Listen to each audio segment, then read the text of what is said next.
everybody, and welcome back to another Learn by Play stream here on the Dungeons & Dragons channel. It's good to see everybody once again for this another episode back today with the full cast and crew. And I've just realised that Louise still has blood dripping from her portrait from last week. I'm still injured, so still injured, fitting. So I can only imagine that things were going well last week. But of course, we'll dive into what the show is, and of course, but first of all, we'll start meeting our characters, who we are and who we are playing. And of course, let's start with Tall Squall. How you doing, Tall Squall? I am doing good. Yeah, we had such good luck with the simplest trap in the whole thing by making it just about as complicated as possible. Yep. And we're all about dead. And now the Red Knights of Knee are showing up or something, and it's going to be wonderful. Wonderful. Absolutely. While we're all tapped out. Having a good time, yeah. And of course, you're playing Fulton Stump tonight, right? Yes, I am playing Fulton Stump. He is a Furlbog cleric of the Grave Domain. And he's here investigating all this deathly stuff going on with the Soulmonger. And Good. Yeah, all that stuff. All that good stuff. We have Sydneyak back with us today. Sydney, how you doing? I'm okay. Good. I'm doing okay. Good. Talk to us about Reverie. Reverie Fane is a high elf rogue. She is an assassin. She's a member of an assassin's guild. She came here to protect someone. It didn't work out too well because they died. But she's very ready today to fight anything. That whole thing about Bartleby dying last week. Yeah. That was a thing. My bad. I remember that. Good. We also have Grimjack21502, Greg, back with us tonight. How you doing, Greg? Oh, I'm doing well, man. Really happy to be back here, even though seem to have jumped just from the Omuan death trap into the fire, so to speak. But I will be playing Ubu, the Turtle Ranger, who is also a Horizon Walker. Not much is known about him at this point, but he has joined the party as of the last episode, conquered one of the temples or the graves or the keeps or the crypts of Omu and captured one of the puzzle cubes with the gang, and now we seem to be facing yet another trap. D&D, go figure. Right? Another trap. That's crazy. Fantastic. And I think I was wrong. Someone asked before, do we have any Xanathar's stuff in? And I wrongly forgot that Ubo has Horizon Walker stuff going on, which is Grave Domain cool. is as well. Yes, you're right. Yeah, completely forgot that. So, my mistake. We also have Louise with us today. How are you doing, Louise? I'm doing wonderful. And that's me, Louise. Hello, everybody. Hello. Yeah, I'm playing Desira, who is a high elf eldritch knight, and who has somehow survived last time. Let's not go into it. Last time was not a good time for Desira. Things weren't. Back to you. Back to you at the office, yeah. Well, yeah, you can see the blood dripping down Desira's screen, how well things are going for Everything's her currently. So yes, of course. As myself, my name is Will from Encounter Roleplay, and I'm pretty tired right now. I've just actually been to DragonCon, woke up at 5 a.m. It's now 11 p.m., so we're on a good hour at the moment, and pressing through with some Dungeons and Dragons. What better way? So let's remind ourselves what happened last week. An eventful week, as the party found themselves facing a puzzle, a very complex puzzle. Or was it? Certainly they made it fairly complex as they tried to break into the Shrine of Kubazan in the lost city of Omu. And, well, it didn't go too well for them. There was a series of planks that they had to jump from. Desira rolled pretty tragically despite a lot of guidance. There was some talk of needing to leapfrog and a great deal of complication about the puzzle, which was fun and encouraging as we made something like 30 acrobatics check last week, and a good percentage of those were failed. The DC was 10, but Desira managed to pull it out the bag and really shine through.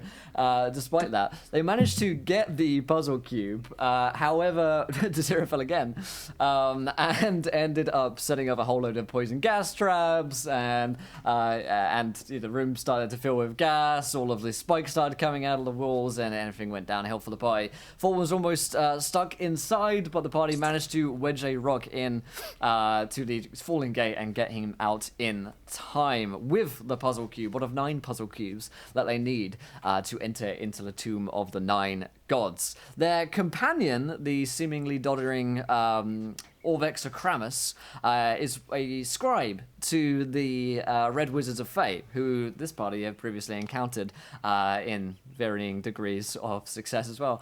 And he'd been waiting outside for them and made it known to them, once the party had gone through all of these checks, taken all of this damage, using all of their spells, that he has alerted the Red Wizards of Fate to their presence, so that they can meet up and get some more puzzle cubes together. Whether or not that's going to work out very well is a completely different issue, which we're going to have to get into today.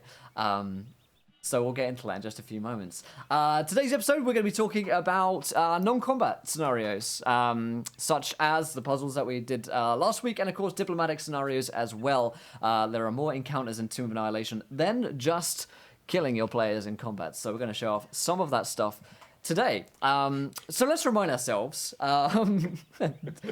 diplomatic negotiations will ensue. Aggressive negotiations, perhaps. But let's remind ourselves real quick of what our characters look like. It has been a whole week, and quite frankly, I've forgotten what you all look like when you're alive. I've just been picturing the characters dead for a long time, so yeah, it'll be good to remind myself. Torchka, what does Fulton look like? Fulton is about 8 feet tall. He has antlers and is a Frollbog. He has very sort of feral features. His skin is sort of a very light green when he's in full sunlight, but when he is in shadow, it sort of changes color and becomes mottled or completely almost dark coffee brown. And he wears a hardened wooden sort of armor made from stumps and trees that have been fire hardened.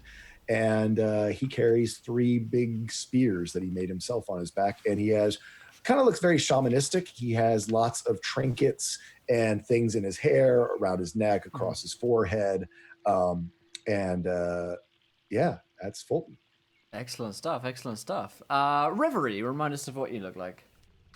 Reverie is a pretty tall, slender, athletic-looking high elf. She's got really long, very dark black hair, kind of gray eyes, and wears pretty nice armor since she is part of a guild. She's not just your old rinky-dink assassin. She's got some street cred, what I'm saying? And she has a magical rapier that she got from the magical rapier store in like the second episode. Yes.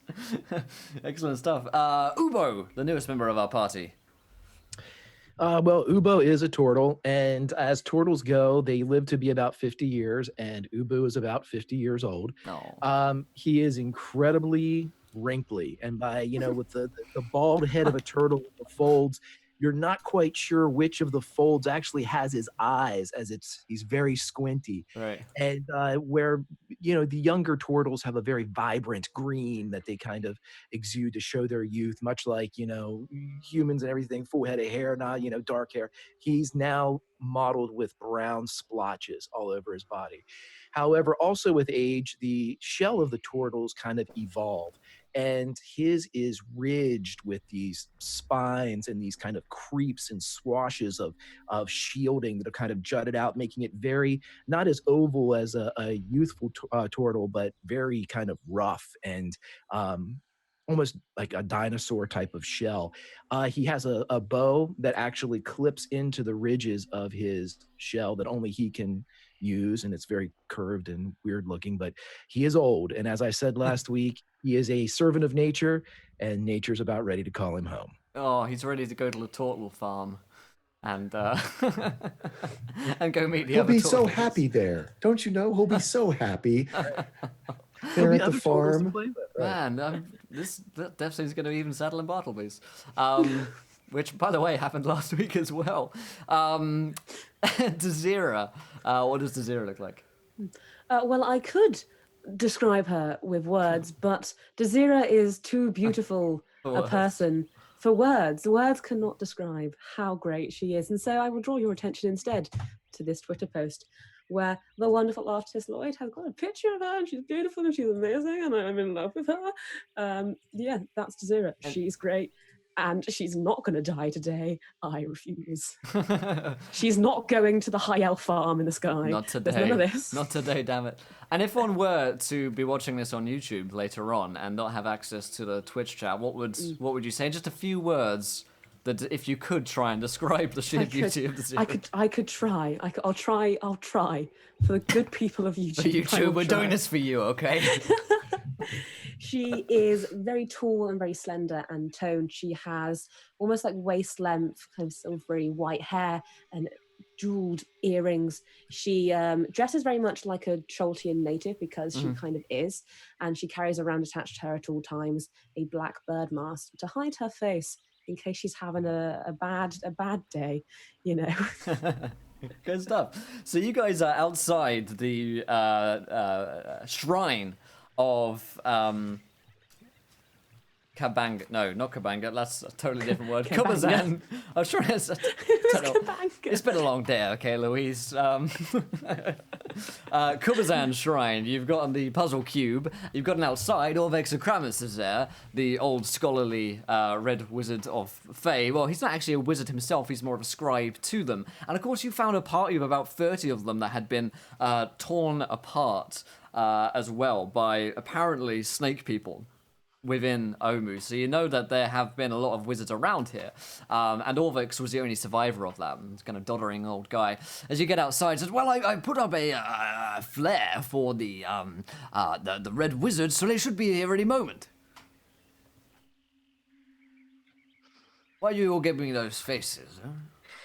I thought this is like right after we've all like come out of this gas building, and we're like, you literally like just escaped this nuclear waste zone. You're out of, we all look like we've just come out of a toxic steam room, sweating, sweat, bleeding. and blood. Desira's got like 5 spikes through her right now. Yeah, She's big just holes. completely impaling her. Ubo's aged another 5 years since he went in. Yeah. His skin's even wrinklier from the poison. Yeah, Reverie will kind of be standing over with her hands on her knees, kind of like catching her breath a little bit, and she's like, "Why did you do that?" Well, you had a puzzle piece, and well, they have others, so maybe we can take them, or I'll barter them. I'm friends with them, you see. I'm sure we can come to an arrangement together. Oh, well, I say friend. No. I mean, I was more of a servant, I suppose, a scholar, gentleman, of course. But yes, I've quite honest. I felt like I was being a little useless out here. I heard all the screaming and the spikes and the gas, and I kind of panicked a little bit, and I sent off and when you accidentally send off a flare in a bit of a panic, it's a bit of an awkward moment, isn't it? Really, you don't want to admit that you suddenly shot off, but sometimes you do. Yes, well, even at my age. That's a great idea. Thank you. Thank you. Here is a counter argument, perhaps. Yes. No. Right. No, I see where you're coming from now. Now that I've done it, I realize that I might have been rather foolish. Right. How long do we have before they are here? Well, they usually teleport, so if they see it soon, I imagine almost instantly.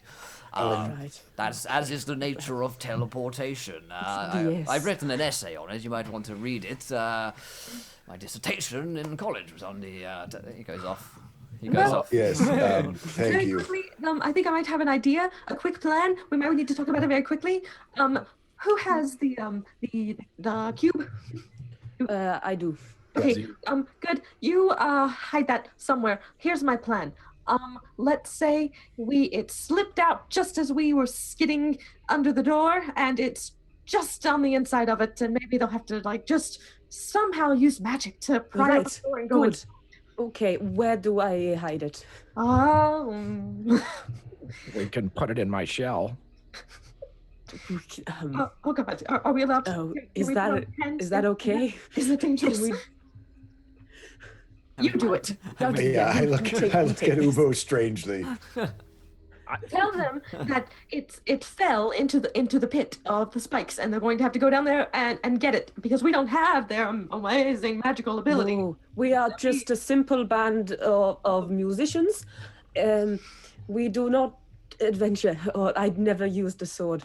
Or All we needed was a prop for our show, and yes, we don't know how to make cubes. This is all a costume. I am not impaled. This is just very good stage design. Okay. Will, I would Yes. like to use one of my Horizon Walker abilities if possible. I get to, being a Horizon Walker, I can detect portals. So if these guys are coming in via teleportation, Yeah. I should be able to pick it up when they blink out of wherever they're blinking out. So I mean, it's only going to be Right. a couple of, 7 seconds. Maybe a but turn. it'll Yeah. be- Okay. yeah. I thought for some reason I thought you were going to say I'd like to use my ability to store puzzle cubes in my I shell. did and too. I'm I was like, I haven't read that line of Walkers can put a Xanathars. cube in their shell. That would have been very witty, but I didn't. Gotta reread Xanathars here. Oh, okay. Suddenly I'm interested in playing a turtle. Yes. So shortly thereafter this conversation, you sense a portal somewhere within the city of Omu, and it is appearing not far from here. Like 100 feet from here. And you got 6 seconds. While this is happening, Yeah. I would like to use my eyes of the grave to see if I can sense Miles anywhere, because creatures whose existence is an insult to the natural cycle of life. I figure that Miles qualifies. That sounds like Miles to me. Miles qualified for that before he became a lich. Oh, wow. Miles. After Miles's arc, damn it. Damn it. And to see if I sense Miles, because we've got Miles to deal with as well, who's here from like the Grand Poobah of the Red Wizards of Knee. I know it's not the Knights of Knee, the Wizards of Knee, wherever. The Red Wizards of Fae. Fae, that's it. The Red Wizards of We Fae. could rename them if you want. Yes, the Red Wizards of Knee. So because this could get very complicated very quickly if Miles makes an appearance, is he within a mile?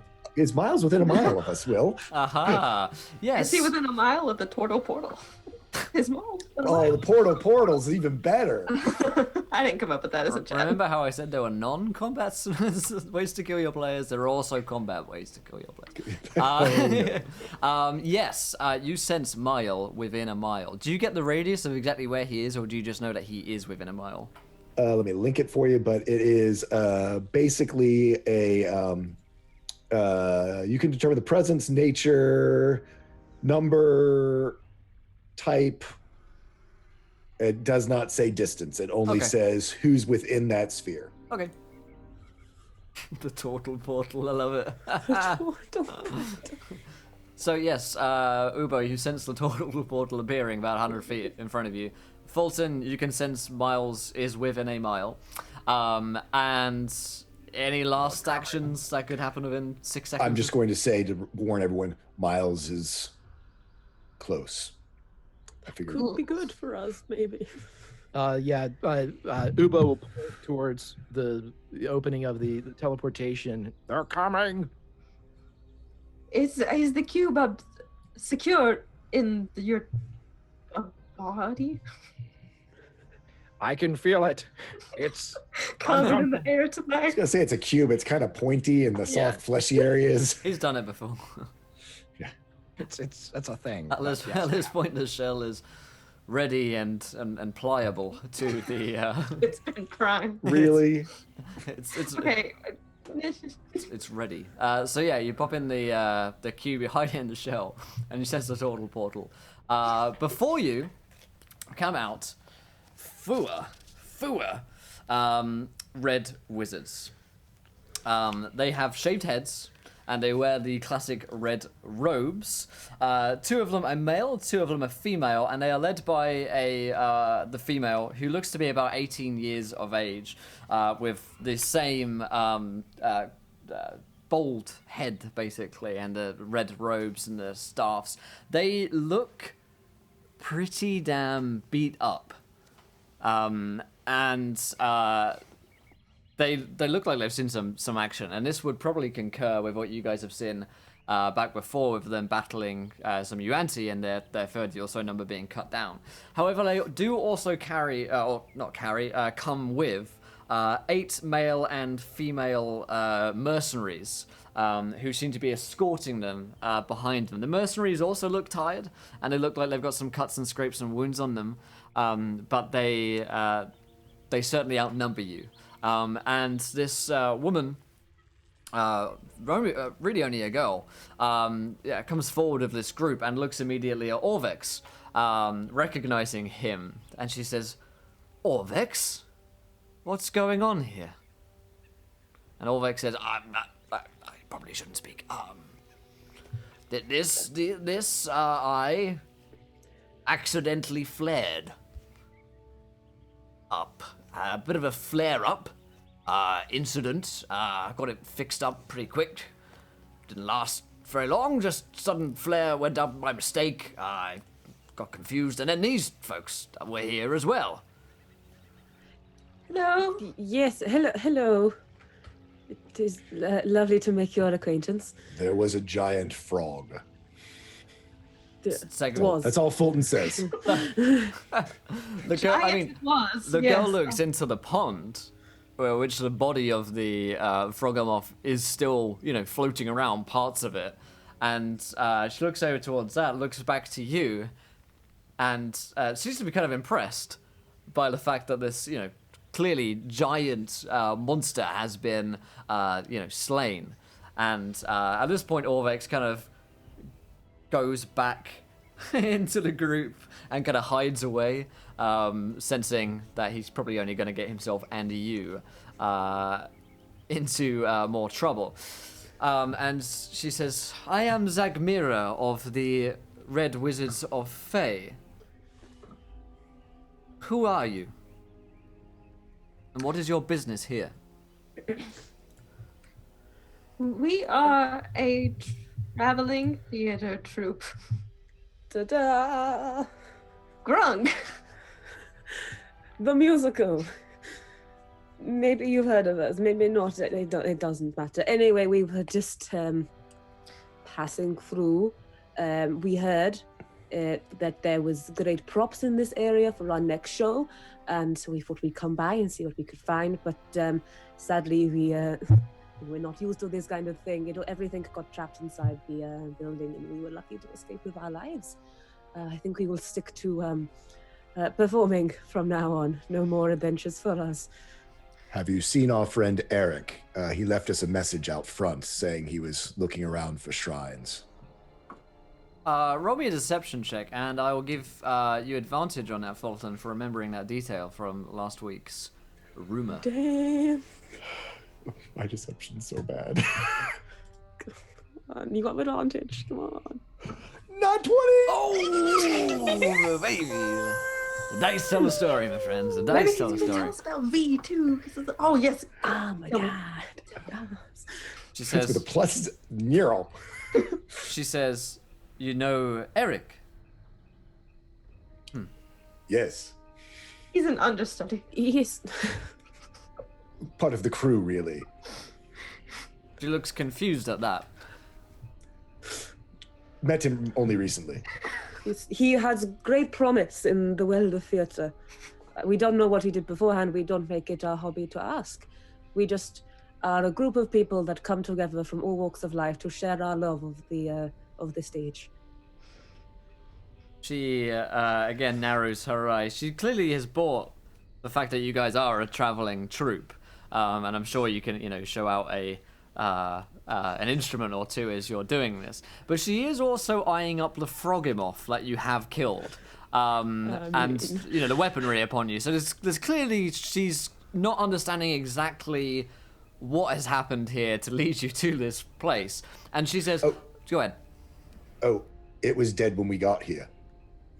She's, I see. Eric is a red wizard of Fae. He hasn't abandoned his order to join the circus, has he? Oh, no, it's just a hobby, part-time. He's just helped us build some things like our prop weapons here, since we are Community theater, stab. summer See? stock. Yes, so he doesn't really have to travel with us too often, because that's just what he. No, whenever we speak to him instead, I remember Eric, he often says, I love my job with the Red Wizards of Fae. It is the best thing in my life. And we say, Eric, it is good you have found purpose. And we are all We friends say in that way. every time. Every time. Yes. It is like our catchphrase now. Louise, you can roll me a deception check. no. No advantage on this one because she is struggling to believe that Eric, a Red Wizard of Fae, is a part-time prop creator in the city of Omu, which clearly he's gone looking for puzzle pieces in. It's always easier to buy a prop than make one. So for our next production, Asarak, the musical, We just went to go find him and asked him. we just figured we'd go find the cubes of death. Yeah, we wanted to give him a break. We know how much committed he is. So we wanted to give him a break from creating props to find But them see, we ourselves. broke one, so we need him to repair it. That's why we're here and we're looking for him, because we don't know how to do it, you see. And Is it let's hot here? Give me that deception check, Deception Desira. check. It's still coming. Okay. I thought maybe we moved No on getting with out of our this lives. one. No, I haven't maybe forgotten. our DM forgot all about asking for that I have deception a check. -1. Why am I even talking to anyone? Because you've done so well. Oh. Oh, Yeah, she says, you're telling me that Eric, Grand Magister of the Red Oh, God, Fae it's the Grand Wizards, Magister. Death Eater, Destroyer of Citadels, there is something strange going on here. Oh, sorry. Did you say? Reverie Did you will, say like- Eric? no. Oh, I thought you said Reverie just Eddie. puts her hand like over Derek, Eddie. our She's friend like- Derek. Derek. Yes, I thought you said Derek. Oh, we don't know. I thought you said Elric. Oh, completely different Oh, guy oh, from Elric. Melnibone. Elric. Yeah. I thought you said Jonathan. Yeah. Reverie is just like, you're right. Everyone just cut the act. We've been caught. It's something that he didn't want anyone to know, but his true passion was portraying the goddess of Ning Ning in Grung the musical, and he was just so afraid that he wouldn't be accepted. We for don't the judge here. But exactly, we don't judge. And he thought that maybe he would lose his position and his respect in the Red Wizards if everyone knew he liked to dress up as a flying frog goddess and sing. But that's the truth. The whole Eric- truth. Eric has been missing for 3 days. He found this passion all of a sudden? No. He's just been hiding it from you. He was just so embarrassed that he thought that you would judge him. And honestly, probably what happened is he probably just hasn't been able to get the makeup off. And We had a big show. You may have heard of it, DJ Phylactery. We The did a Bug show. Strikes Quick. That's he was there and had to sneak off. I heard that was an Come alternate perform. timeline. Oh, was it not part of the No, timeline? I'm kidding, I'm Oops. kidding. Oh. Reverie, you can roll me a deception check here because you are trying to have her on a bit. let's see how this goes. Will, while this is going on, Ubo is Ubo's like, I'm out. Yeah, it's an 11. Jesus, I have a +5. It's 11.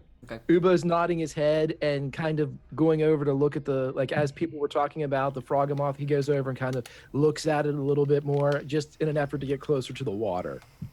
Okay. He's out. Yeah, at this point, Reverie, I mean, you sense that she has not bought that on the 11. You sense that her distrust towards you is growing. And she's starting to look at the weapons that you have and looking back at the Froghemoth, and she's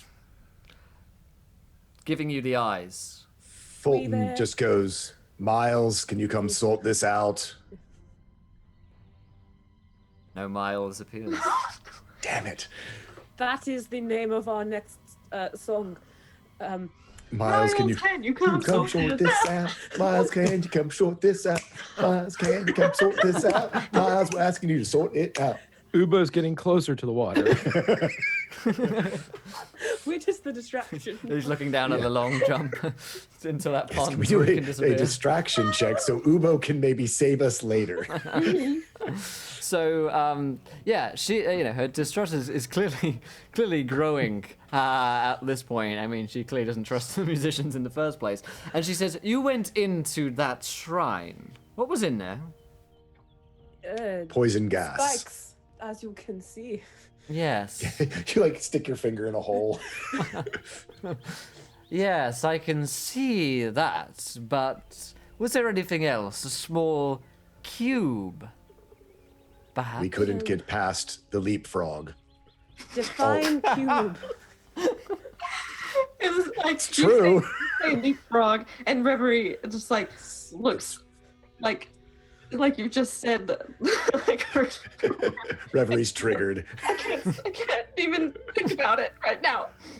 So there was the frog, and we saw the frog statue, and in there, and there was these planks, and so we figured there were all the planks, and so you had to play leapfrog because the frog, and so it was jumping, and we missed, and we fell, and the spikes, and now we ran for our lives. Yes. Okay. And we fell so much that we triggered a trap, and then the gas came, and we thought we were going to die, but we just escaped. If there's anything in there, it is probably still in there.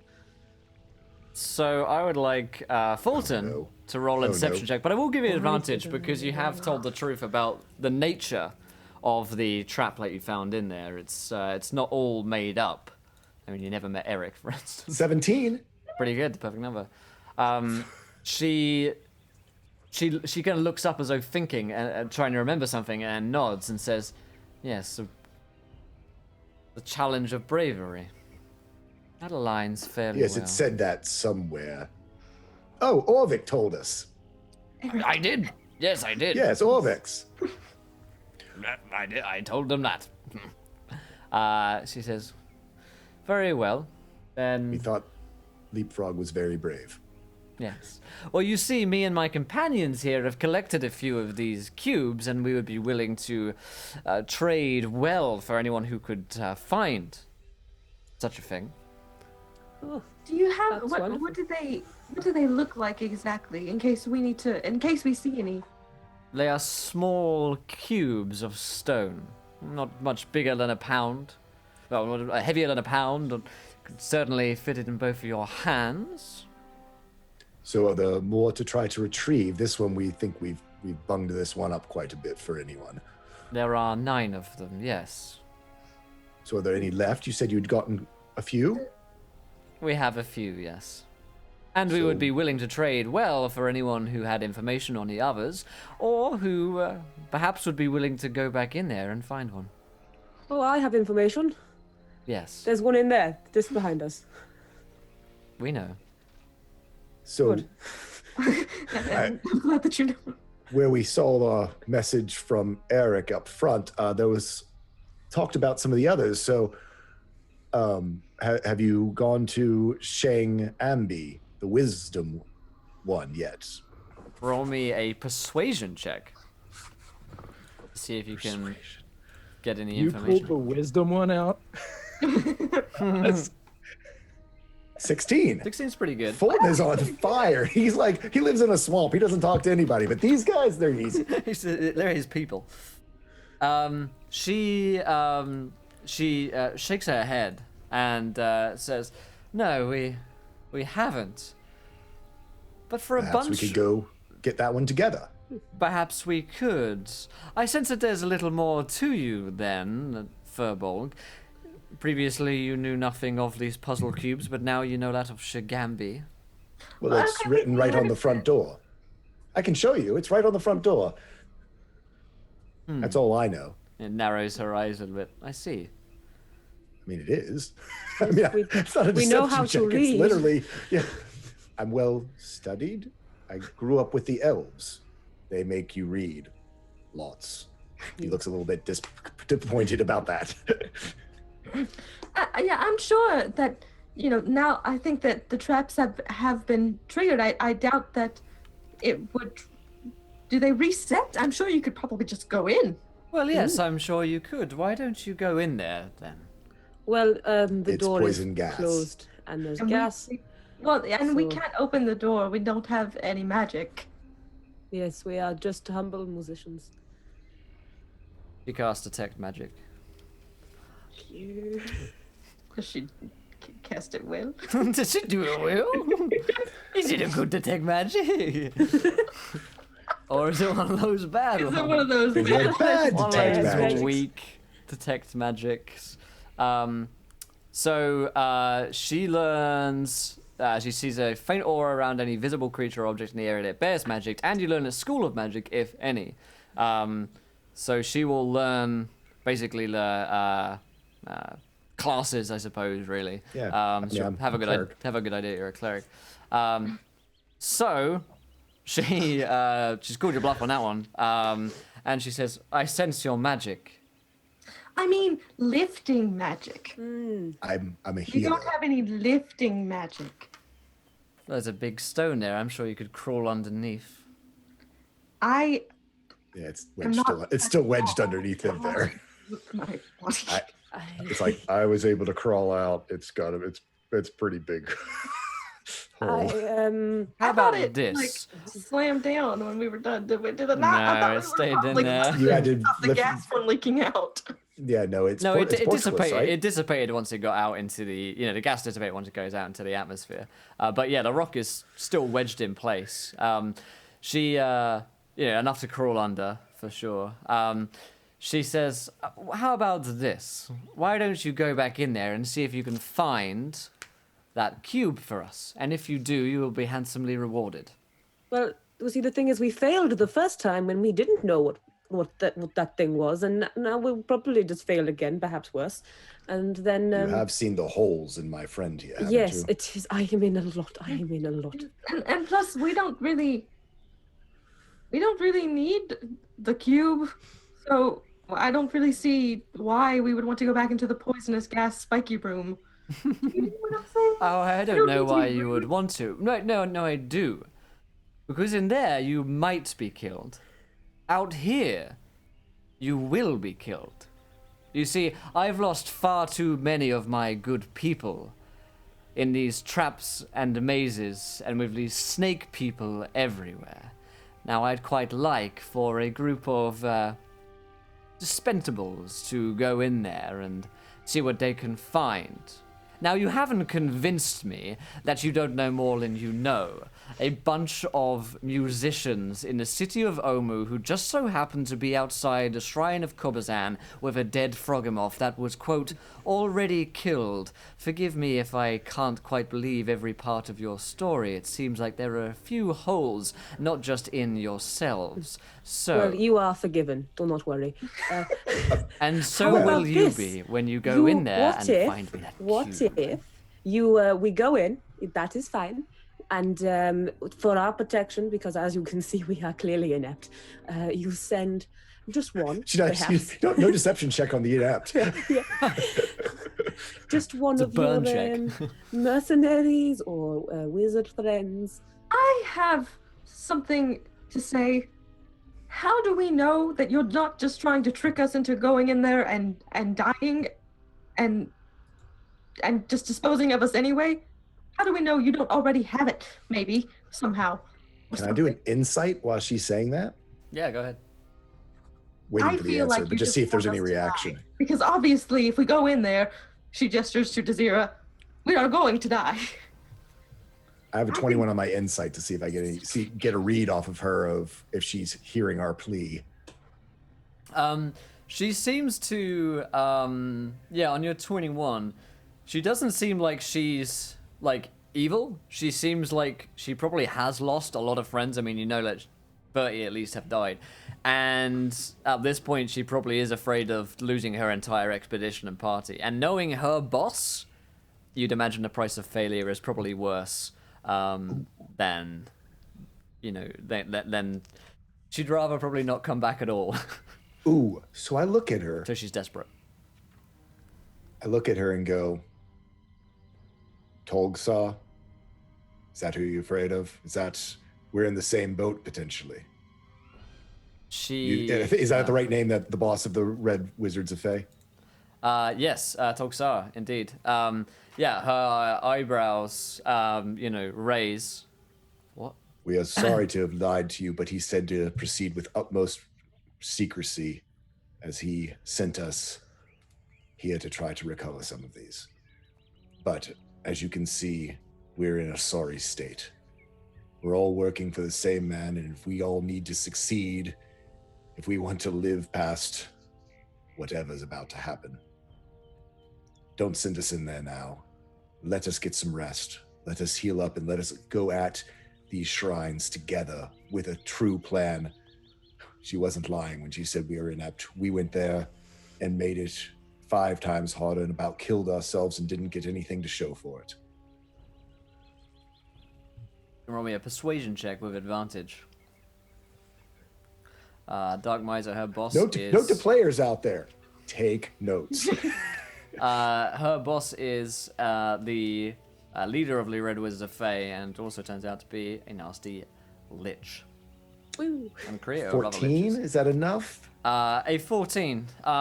You see her, her eyes soften. She is, 18 years old. She's clearly not, she's probably is fronting a fair amount in front of her party members. And you can tell, looking between them, that there's probably some, low morale in the party at this point, and they're questioning her leadership. Because they have lost so many troops, and she's just trying to hold things together at this point. And she kind of nods and says, "Well, if you're working for Tolksar, then I suppose our needs are aligned and our desires are aligned. So yes, perhaps I was too hasty. We can take this on together and find the cubes." How have you? I see you in sorry shape as well. How are your supplies? How have you eaten? If we get a chance to rest, I can conjure food and water for all of us. Try to make it through the night and make it more bearable for what comes next. He nods and says, "Yes, food supplies and a campfire is necessary." She looks back to her mercenaries. "Keep an eye on them, but let's make a camp.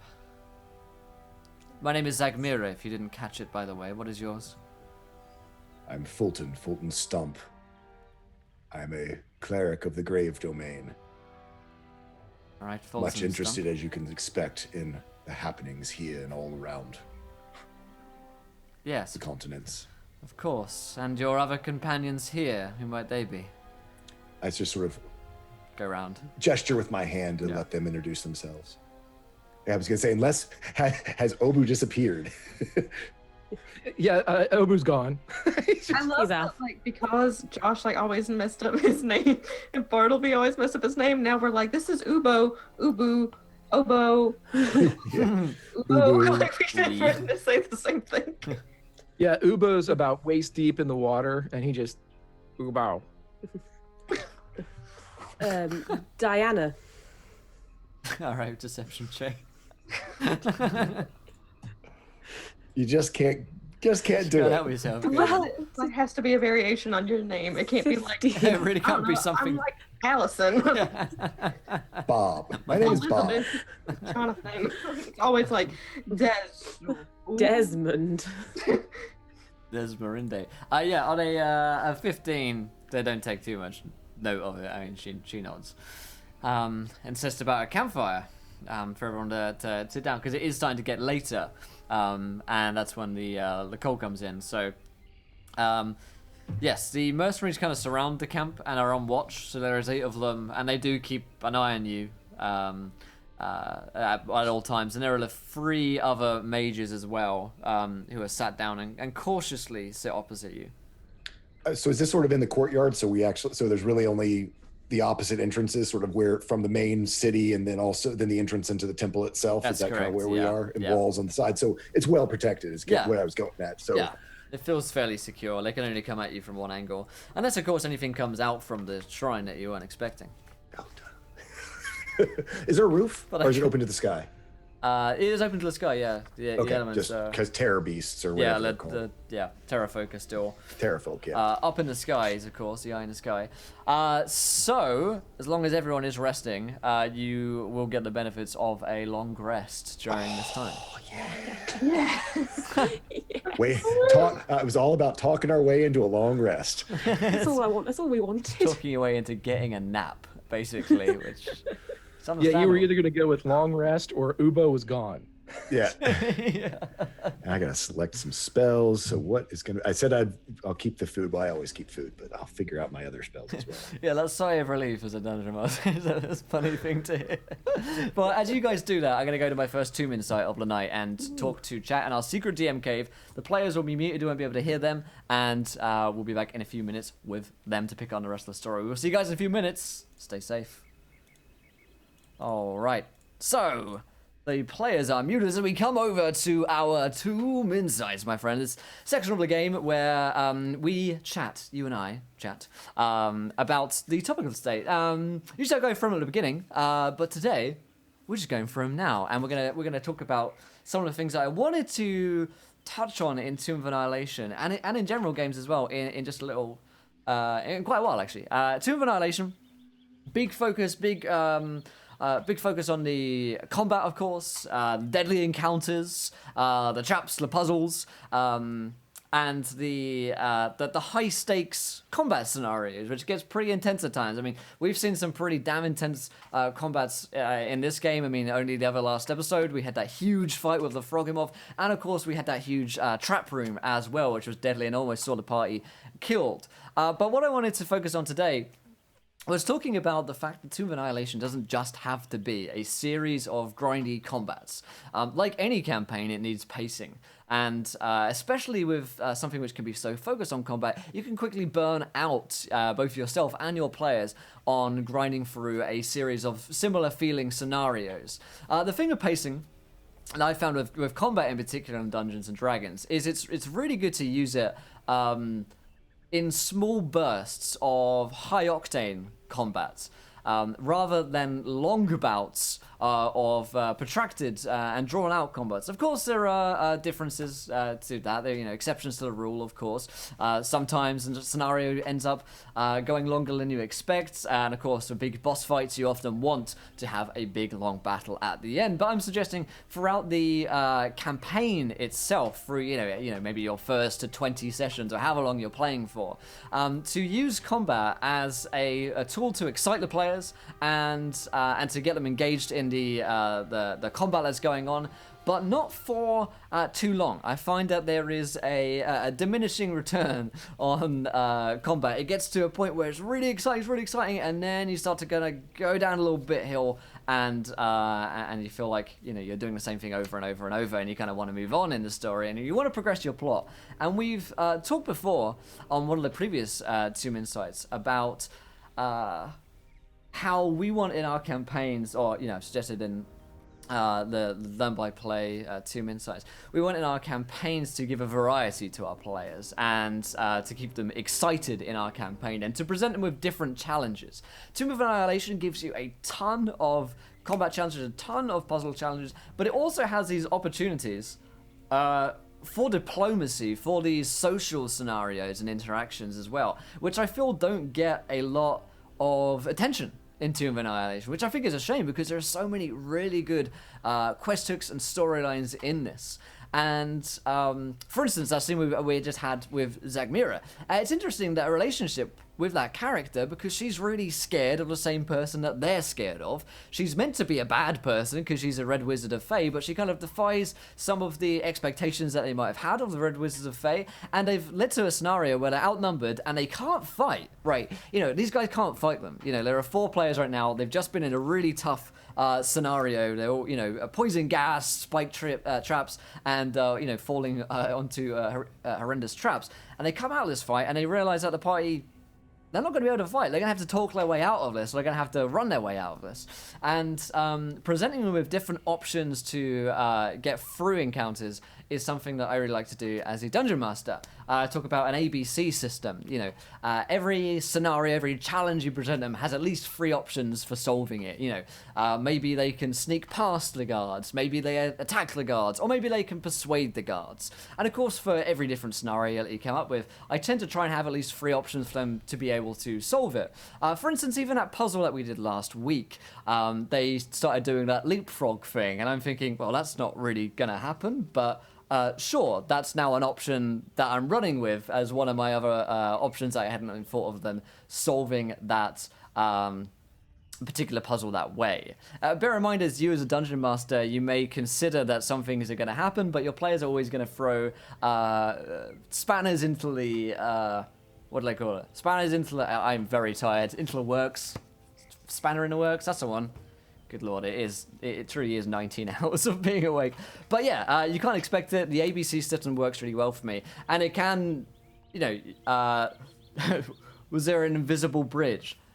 No, there wasn't an invisible bridge when I had planned that.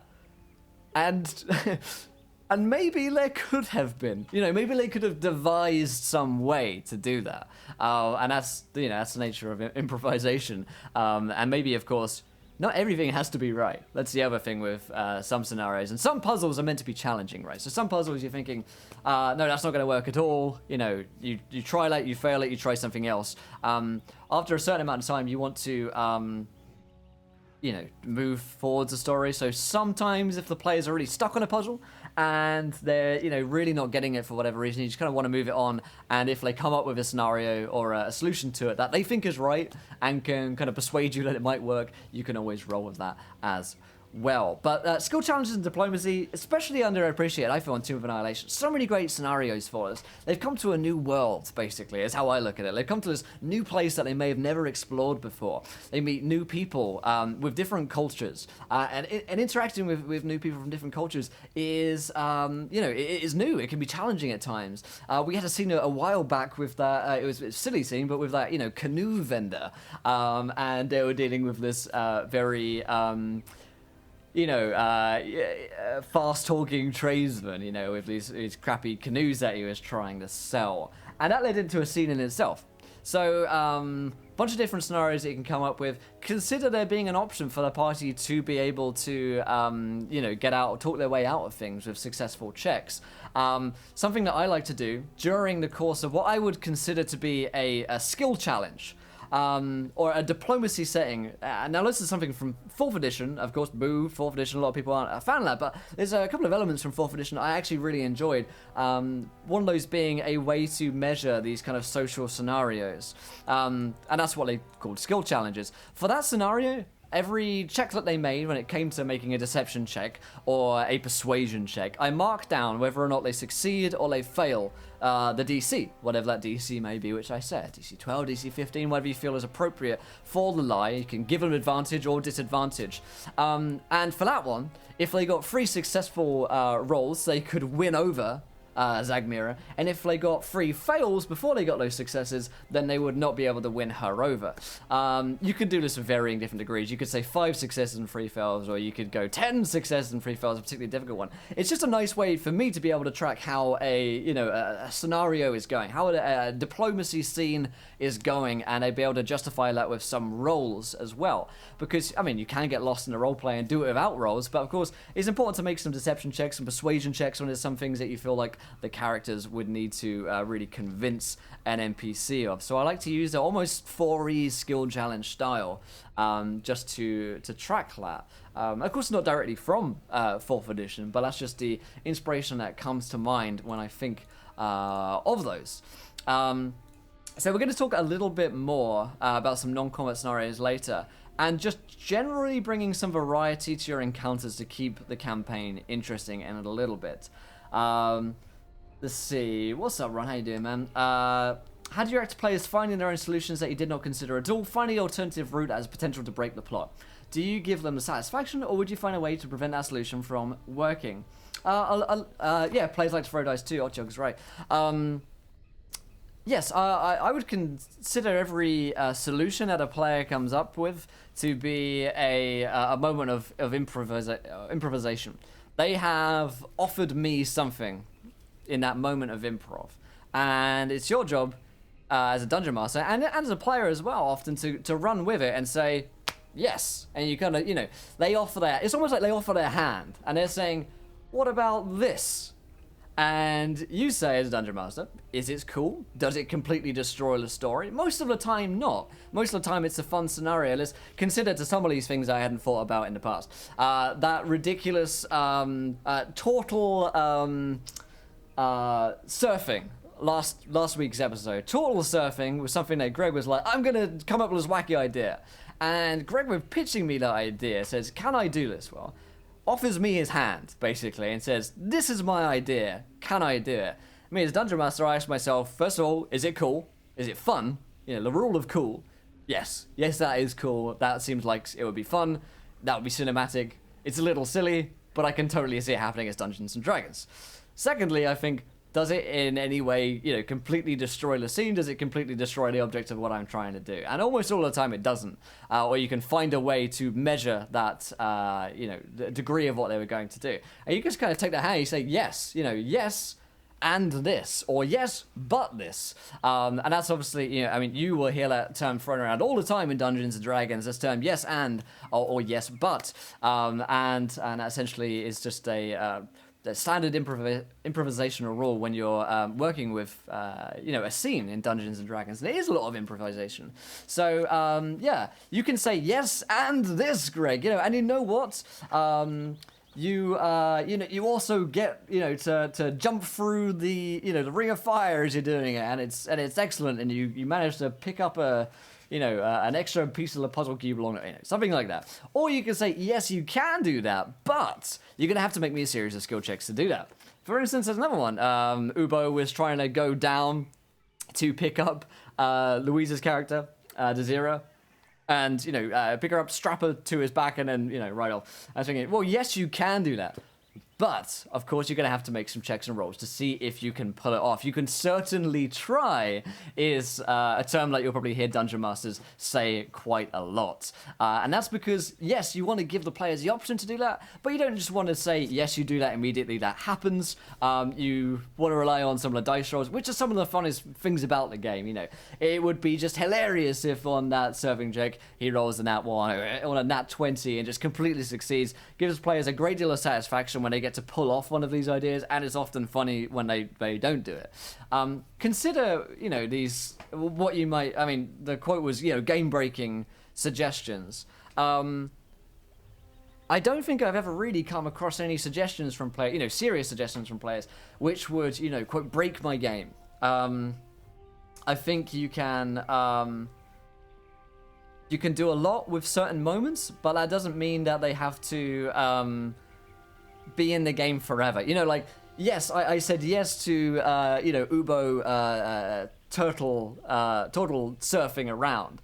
But that doesn't mean that now Ubo surfs everywhere he goes, and now he surfs over the top of every, character he comes across, and he's, totally overpowered because I said yes to one thing once.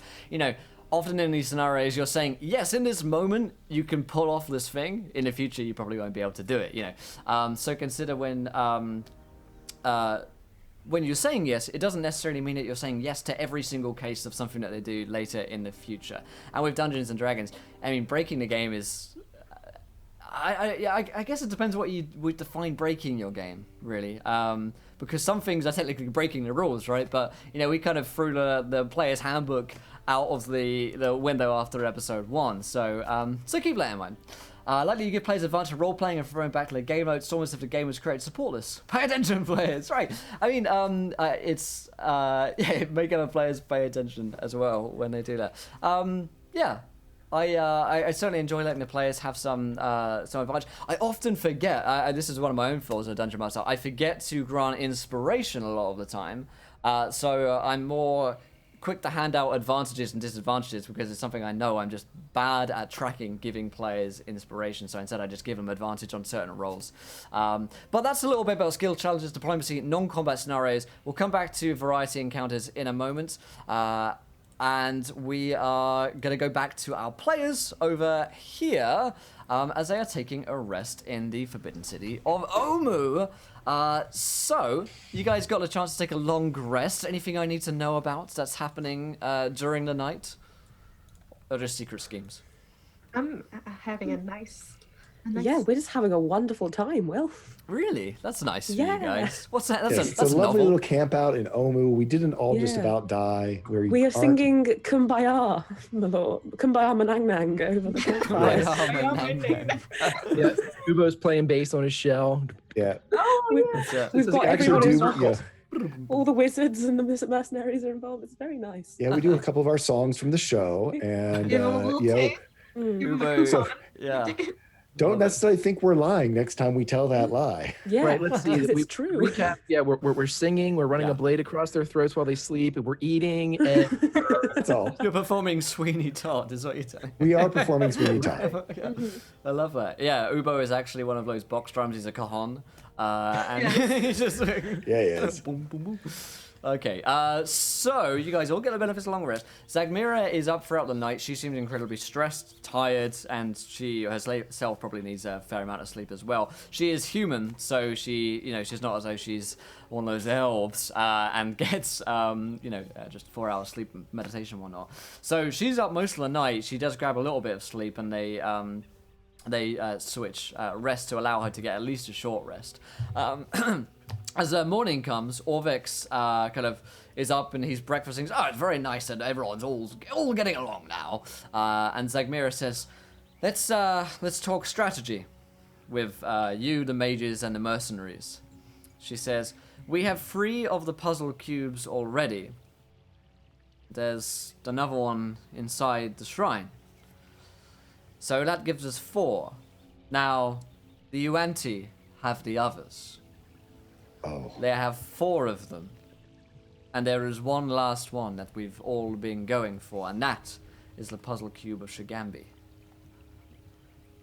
wisdom. Correct, yes.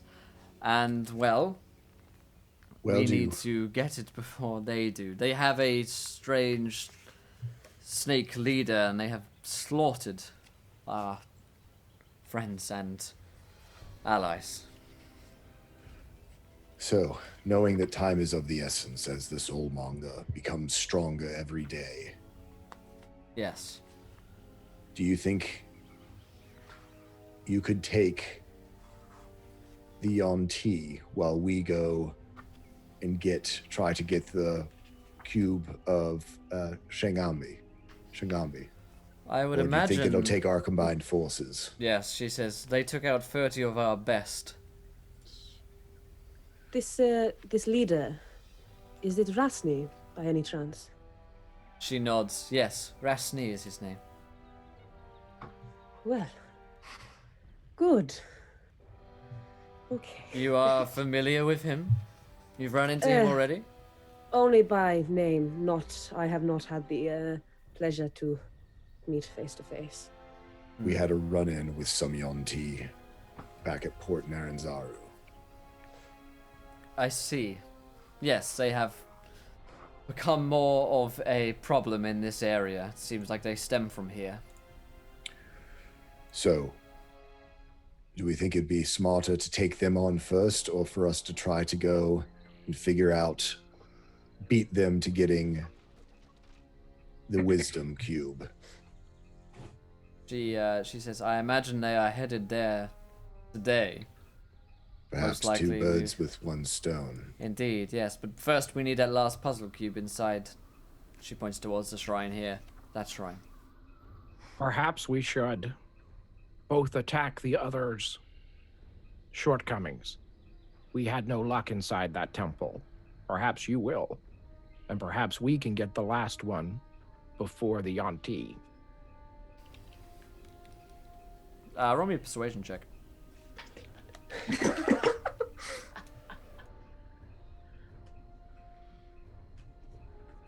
Oh, is that a 5? Yep. Yeah, she's No, gonna it's a 25. Is it a 2 there? Yeah, she's not buying that. She says, there's no way I'm letting you out of my sight. You may very well be working for our master, but that doesn't mean I can trust you any more than I can trust him. Ooh. Can I do an insight to see if I can pick up more on the whole or Yeah. trust him? Roll me a Ooh, a 20. 20, yeah. Yeah, there's definitely something that she is upset about there. You know, she definitely looks like she has emotion behind anger, perhaps, but anger behind her fear, if that makes sense. I mean, she's clearly more scared than she is angry, but she's making snarky comments because she's frustrated with him. Are you being escorted, guarded by a lich as well? One of the 9. She leans in very quietly and says, "His eyes are watching, just waiting for me to fail." We are accompanied as well. If we are to fail, my friends, the fate worse than death awaits us. So you best hope that we find those cubes fast. What is your intent? And I go in very close. She says, with all 9 puzzle cubes, we can enter into the shrine and into the tomb of the 9 gods. In there, well, I have a task to perform. But, there are other ways. I look at her again as I scrub through my notes. Have you had a vision? She nods. Say no more. In fact, she doesn't even nod. She just kind of like raises an eyebrow, and you can tell that she means yes. Okay.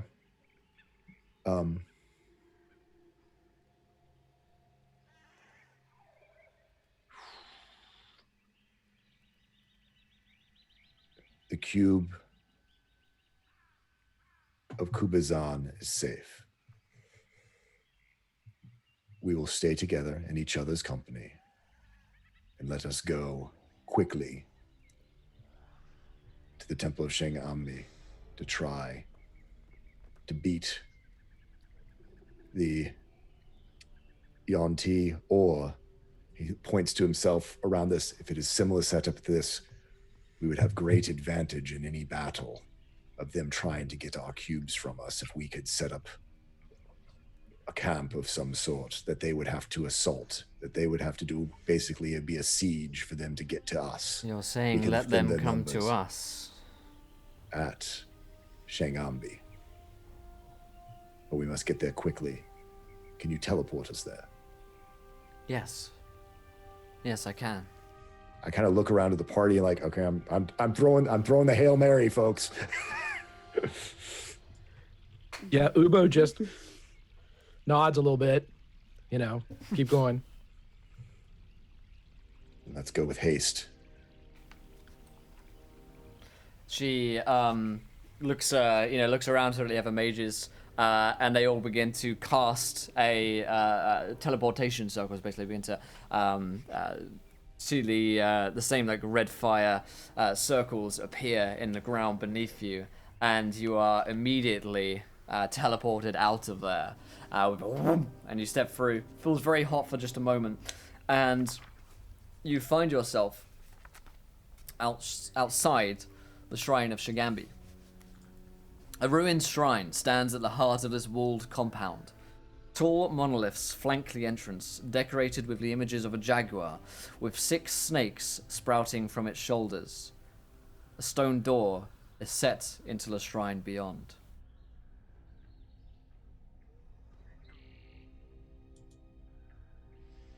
Can we look for writings or any type of clues or anything along those lines? Absolutely. Roll me a perception check. Everybody, or Well, Fulton's looking for writings. If you have anything specific that you're looking for, you can roll a check. Yeah, 22. Sorry. no, go right ahead, buddy. I was just going to check the door for initial traps and markings. Okay. 22 and a 24. You, Ubo, you see that there are tracks on the ground around here and claw marks befitting a creature, potentially creatures, but no traps on the door. As for Fulton, looking for any scriptures or writings, you do not see any on this stone door. In fact, I tell a lie. As I turn over the page, and I know there was something here. The stone monoliths at the entrance read, Shigambi teaches us to fight evil with honor. Shigambi teaches us to fight evil with honor. Oh no. Okay. This makes me so nervous. I feel like it's gonna be one of those things where like, come back with your shield. Run. And we're all gonna have to die. I look to Zagmara and say, do you have any clues to assist in this, or she's looking behind her nervously, and I sense their presence growing closer. If we want to get in here, we best go swiftly. let's get in the door and let's bar it so that they can't get in. Let's lock ourselves inside. Good idea. Will, the marks on the ground, can Ubo with his ranger abilities, I should be able to tell the following: the exact number, the size, and how long ago they passed. 2 large monstrosities passed here 30 minutes ago and went inside the door. Wow. Okay. 2 large monstrosities. If you know this kind of creature, Ubo, it is almost certainly an apex predator. At this range, it definitely smells you. Oh. And it's most likely waiting. It's an ambush. Will, I would sorry, like to. Yeah, Will, I'd like to do a. I want to do a concentrate primeval awareness, and can I detect any undead or aberrations anywhere in the area? So if I can rule out some. Undead or aberrations. You do not sense any undead. Oh, actually, I tell a lie. What's the range of that? It's within a mile. Okay, then yes, coming from the direction that Zagmira is looking over her shoulder, where she believes Yuanti to be coming from, there are undead. You get how many of them? I don't think I get a specific number, Okay. just if it's There like, is a group of undead in that case headed towards you. How do we prep for an ambush? Can we go through the door using the dodge or the defense action to be aware for attacks? Can we ambush an ambush? Ambush the ambusher. Not if you got an open a door to get into the ambush. Yeah, the Wait door for looks them like, to come to the us. door opens inwards, so you'd have to step in. You'd of course be aware that something was happening, so if you were to, if there were any traps there, you'd probably have a good idea that something was coming. So, Fulton will take the lead then. Shield up.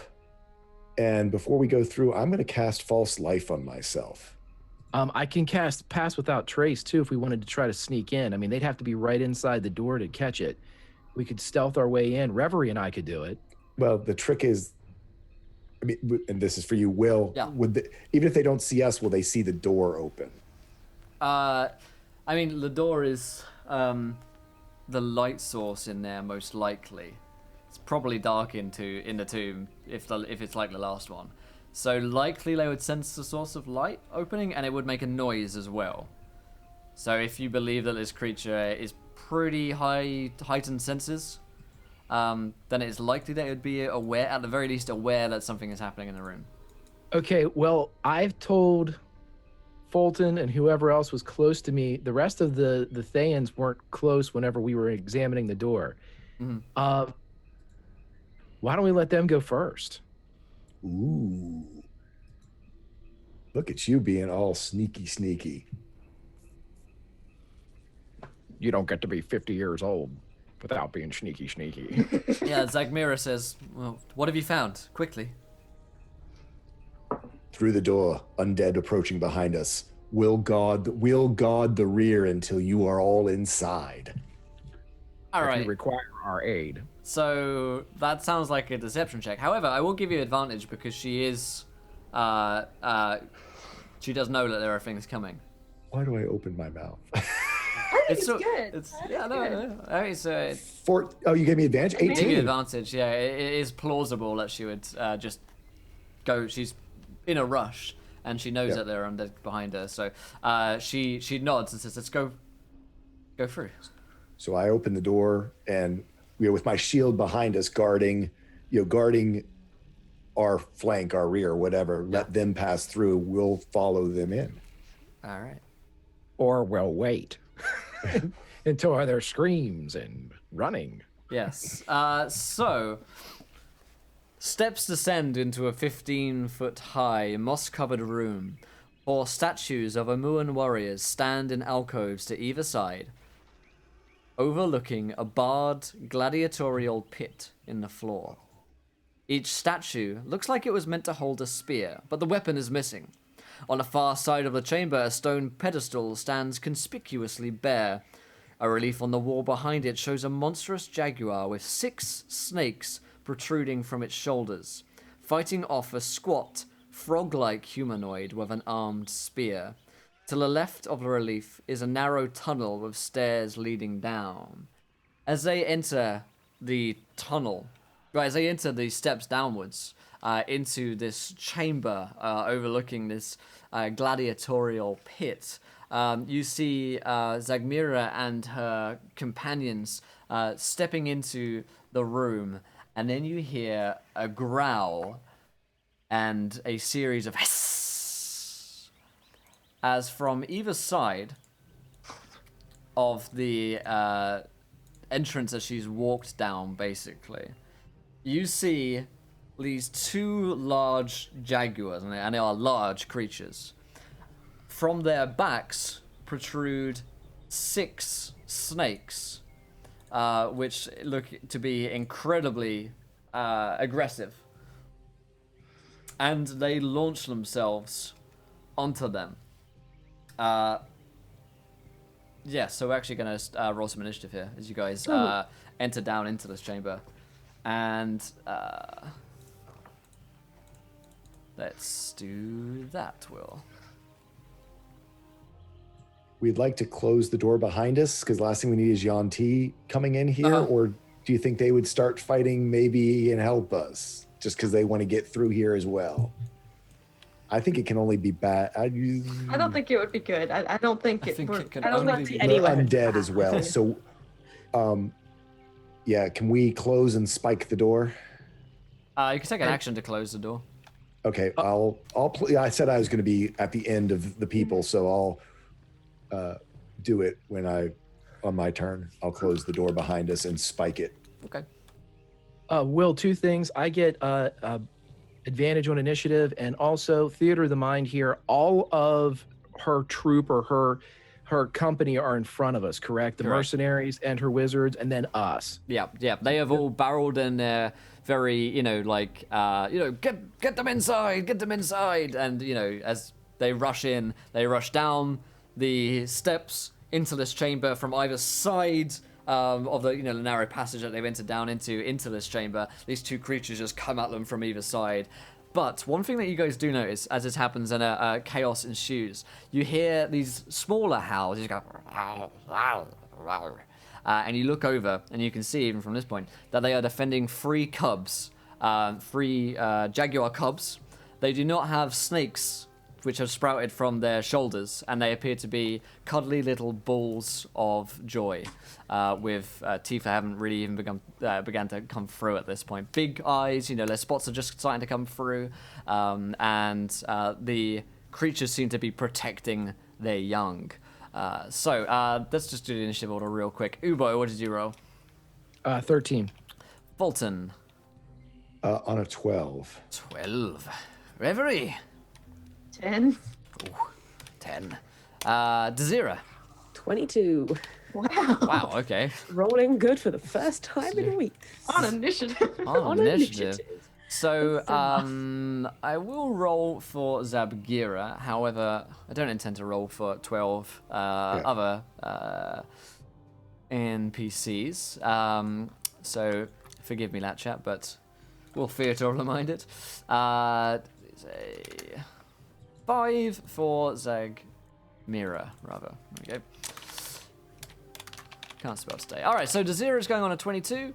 The creatures, and for reference for chat, obviously the characters don't know what this is yet, although probably Ubo could probably work this out. They're called Kabadans, and they're on page 225 of your Tomb of Annihilation, in case you're playing this at home and want to look up these creatures. But players, obviously, you're not going to do that.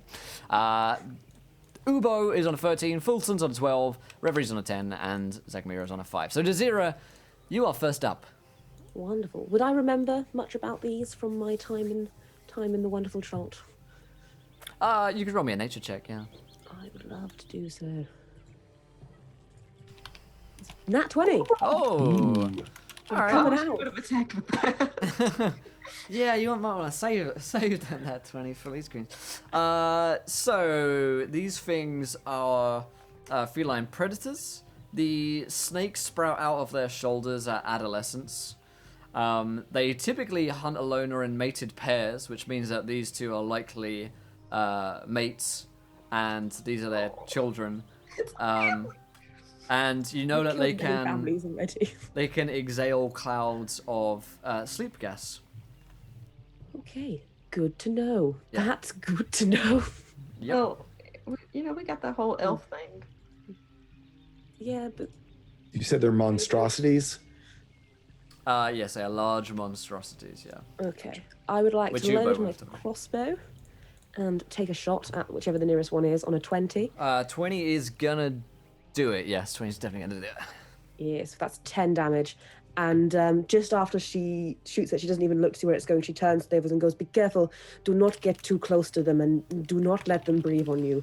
There is almost no space in here as you're all cramped up in this, Well, 20-foot tunnel or so. Keep as far away as you can. Yeah, Okay. you're all within about a 20-foot radius at this point, from either the being at the door itself because you let them go in through, and then they're all just cramped up in a 12 people in this tiny little space. It's all kind of, they can't get to the creature at this point either.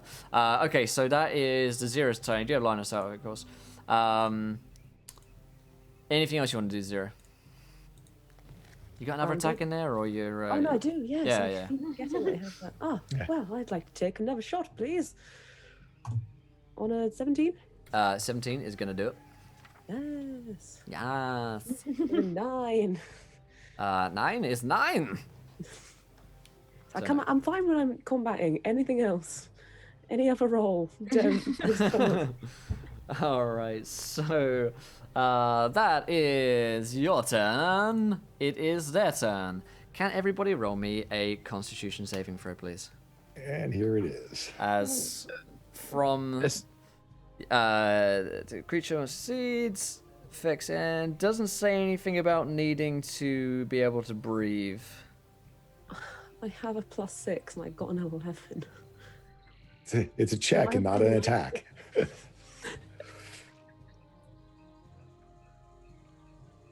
Now we can't breathe. I mean, I can. As soon as she yelled out "sleep gas," Ubo would have held his breath. It doesn't say anything about needing to hold your breath. I think it usually, the one before though said that specifically that you didn't need to. So I suggested this one, you are probably able to hold your breath to avoid it, Ubo. Does this fall under like the Fey ancestry where magic can't put you to sleep if you're an elf? Is this magic or is it? I do not believe it's magic. They exhale clouds of sleep gas, which they typically do before entering combat.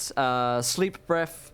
The Cavadan exhales sleep gas. It's sleep gas rather than magic, so it is it's not magic, so yeah, it's still... yeah. So it's naturally homegrown, organic Tranquilizer. tranquilizer. Yeah.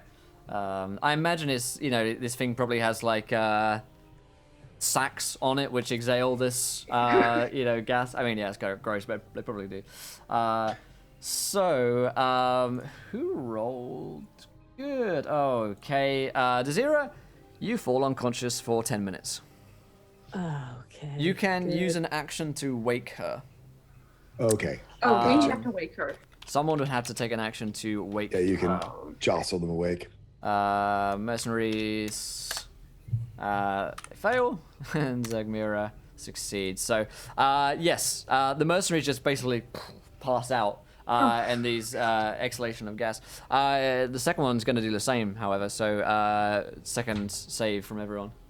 Oh my God. In fact, I'll say that first one is 4 of them falling asleep, and I'll roll another check, just so we have like half and half. They fail as well, so all of them are asleep. What if we all fall asleep? To be clear, you don't need one from me, right, Will? Well, here's the thing. It's the last trap we had specifically said that even turtles have to roll the check. This one doesn't specifically state that. So I think your rule is true unless overridden by specifically saying that you don't need to breathe. Yeah. And since it's not magic, it's not going to affect you if you're not bringing it in. It's nothing magical. So I think that would make sense. Cool. Love it. That's my ruling on it anyway. I may well be wrong, but there you go. No argument here. 15 is a save, and 17 is a save as well, so you guys stay awake. However, Desira is sleeping right now. Was a 13 a save? 13 was a save, yes. Okay. Call me out, man. So. Well, I just was checking. Oh, actually, no. So that is... thanks for pointing out. So that is 10. So, that's the first thing they do is send us out, and they knock out everyone except for you three and Zagmira. All right, so that takes it to Ubo's turn. Okay, Mr. Dungeon Master, I'm going to try something here. You can shoot me down or make me roll, or I'll just explain what I want to do, and then we can reverse engineer it. You said that the cubs are near us, correct? The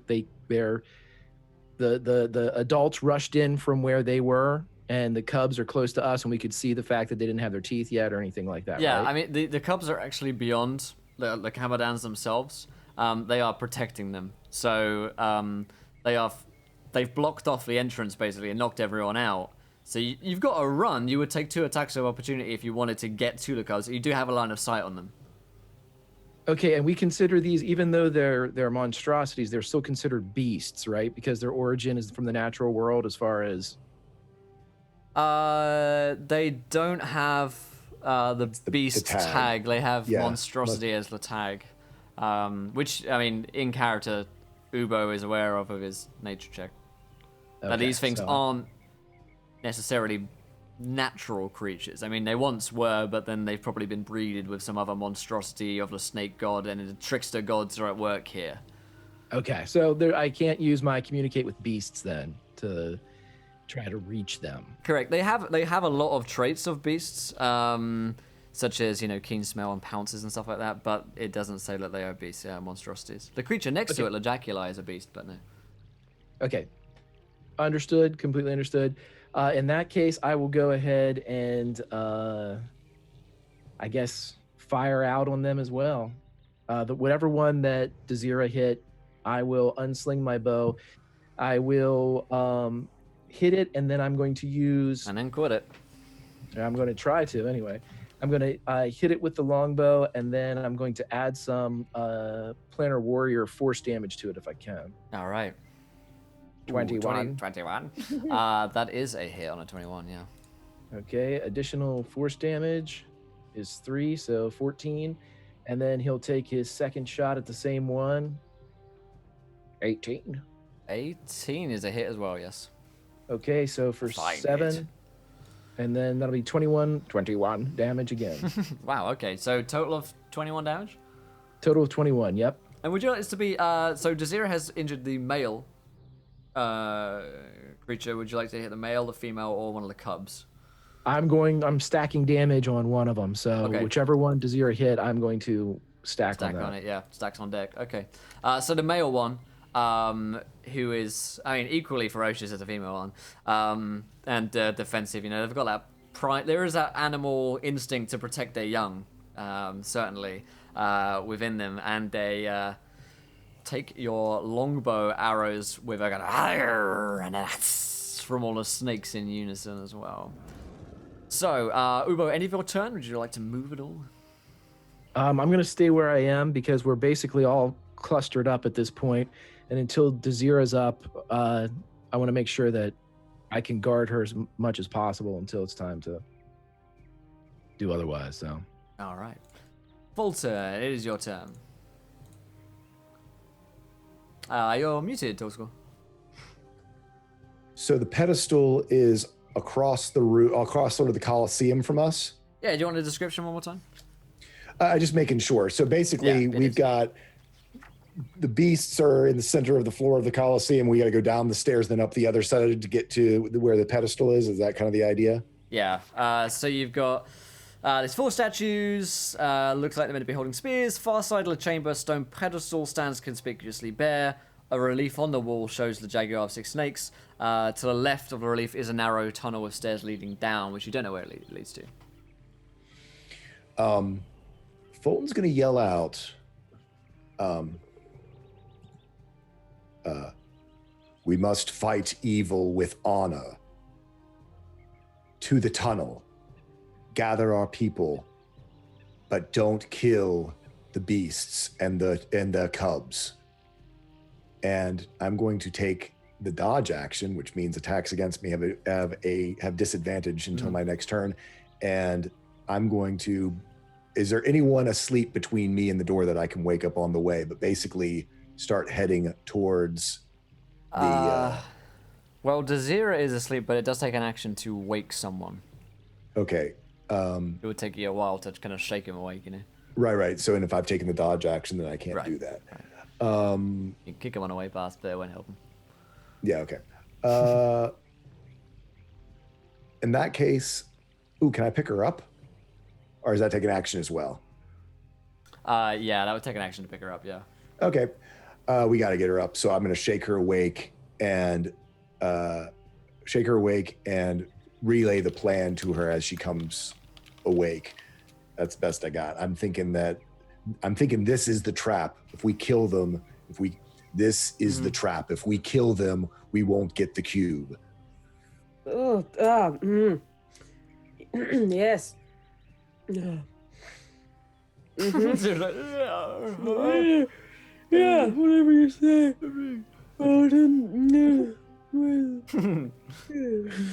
All right, so and Fulton, you're off, right? You're running past them, the camera dance. I stayed to wake her up Okay. with my action. Okay, you want to wake her Then up. I guess I can move at that can point. move, yeah. I'll go ahead. I'll go ahead and move to try to start making a path towards the so I can cover people as they head for the door as well. Okay.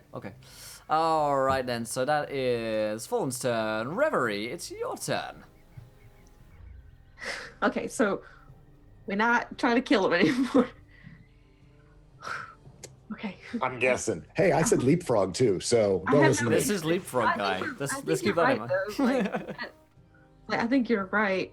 So I guess I'm just trying to think of anything else I could do that could like benefit this, because I don't really think I have anything. Maybe if we like can knock them out instead of killing them. Is that what we're doing? I was searching my spells. I don't have sleep or anything like that. It's all wizard stuff, and our wizard's dead. You got it. Oh, okay. All right. Then okay, I'll tell you what. I will just hold my action in case I see anyone about to take like a deathly blow from something, and I'll like fire my short bow at something if I see someone about to get like deathly injured. But until then, I'll follow Fulton and I'll just move. Okay. So would you like to move past these creatures? I mean, they are blocking the entrance. So you guys, just came through the door. You barred the door. Steps leading down. Kamadan's there. To get to this door that you're looking to at the end of the chamber, you would have to move past them. Could I use my bonus action to disengage and then do it? Yeah, I mean, you could. Yeah, bonus action disengage. You can move past them. It wouldn't take attacks of opportunity. you could move on to this kind of arena gallery area that you're on, kind of overlooking this kind of gladiatorial arena, and move to this conspicuously empty pedestal, and also towards the tunnel, a narrow tunnel on the left-hand side. The way you say that. Yeah, there's something with the pedestal, but I don't know what. Hey man, it's The frog with the spears got me confused too. You know what? I'm just gonna go for it. I'm just, yep. Okay. No. What? So, all right, that's Reverie's turn. That takes it to Zigmira's turn. Zigmira. What's she gonna cast? She's gonna Misty Step and join Reverie, because she is not about getting eaten by this creature. And then she is going to run down the tunnel into what she thinks may very well be safety. So she's going to take the dash action to run as fast as she can away from these creatures. At this point, Reverie, worth noting that you are close to the 3 cubs, and as you have moved past them. Oh. Okay. Cool. All right, so that is Reverie, Zagmira. Top round 2, Dazira. It's your turn. Hey. Hey yo. I'm gonna cast sleep if I can. I'm gonna try and. You're gonna cast sleep, yeah? Try and put our new friends Okay. to bed. That's probably not enough, is it? 20. No, that's the way sleep works. It depends on. It's probably Yeah. not enough. It's not enough help, I don't think. Yeah, 21 is not enough to put one of them to sleep. Damn it. And 20, or is it actually 29? Did you cast it at a higher level, or was that what? Cast it at level 2. So Oh, so it's 29, but it's still 29. probably not enough. I got to do math. I think you're short still. Damn it. Damn it. Basic maths, but I've been away for nearly 20 hours. Not quite enough, I'm afraid. Okay, so everyone else is running, and I'm just here like, that didn't work. Okay. Well, I'm right there beside you. No, I went Okay. ahead and moved. I moved. I'm Nope. sorry. Yeah, you're by yourself. Yeah. I think, is Ubo there? Yeah, Uba's there. Who was that? Okay, good. Just on my own, just like, all right. Surf cool. Ubo's shell again. Let's do it. Oh, I don't want to leave Ubo alone. We're just running. Don't worry about me. Okay, I'm gonna run. You want to run? So you would take the attacks of opportunity. That's Is that okay with you? yeah. Happy to take these AOOs. Could I use use my action surge, take an extra action to disengage? Yeah. Yeah, you could do that, right? It's Yeah. not Yeah, really saying you couldn't do disengage, that, then yeah. dash with your action surge. Yeah. Yeah. Yeah, doing fun things. I'm doing things. And she's like, She's like, no, okay. All right. You give it a go. However, it's not. I mean, you don't cast them to sleep, but you do manage to run past and to get to where about Reverie is. Now, worth bearing in mind, as you run past, you are running across the bars which lead down to the Gladiatorial Pit. These bars are big enough to slip through, definitely, and the pit is about 20 feet down, and it doesn't have spikes at the bottom. It looks like it's sand down the bottom. So it doesn't look like you would immediately die, were you to, I mean, inevitably for Dazira, to fall down there. Okay, so that is Dazira. The Kamadans get their turn at this point after Dazira's gone. They are going to look towards Dazira and Reverie, who are close to their young. And yes, unfortunately, they're going to pounce. If the Kamadan moves at least 20 feet straight towards a creature, hits with a claw attack on the same turn, that target must succeed in a DC 13 strength saving throw or be knocked prone. So they are going to jump towards you and pounce. Male one on Dazira, female one on Reverie, with a +5 to hit. That's right. Okay, it's a 20 against Dazira. Can I use my shield and be like, no? And be like, yeah, you can. I held my action earlier, Yes, so you- I mean I would shoot them. now. Did you take an action on your turn? No, I No, disengaged. she held. Bonus my- action disengaged and held your action. Yeah. Away. And at the point that someone was attacked, you get to attack. So that's your held action. So yeah, you can attack the male Kamadan as it Yeah. pushes in towards you. Boom. Oh, it's in that one. Oh. Well. All right. Well, that's that. It was. I mean, it was worth a go. Always worth a sporting try. You know when like you had a bad day and then you just start You laughing. just start rolling out. Like when you just everything just goes wrong and you just keep laughing. All right, that is not quite enough. So the countdown will attack Reverie, the female one. If it will roll 16. Yep. Yep. So it makes a claw attack, which is man, you're in for easy. You only take 8 damage, and you must roll me a DC 13 strength saving throw. Oh no. 12. Oh. It's a 12. Of course it's a 12. I don't usually announce the DC, but there you go. You are knocked prone. If the target is knocked prone, the Kamadan can make 2 attacks, one with its bite and one of its snakes against it as a bonus action. So it's going to bite you for +5. Oops, sorry, that's the damage. 19. Yeah. I'll re-roll the damage to be kind. There you go. yeah. 4. And then it attacks you with a snake. If my character dies today, it's gonna be so fitting. Just like the cherry on top of the day that I've had. Snakes rolled a 9 to hit. No. All right, so a snake kind of come in towards you, but they do not find their purchase. All right, so that is their turn. Ubo, it is you're still at the door, if I'm recalling correctly. Reverie, on a scale of 1 to 40, how are you feeling?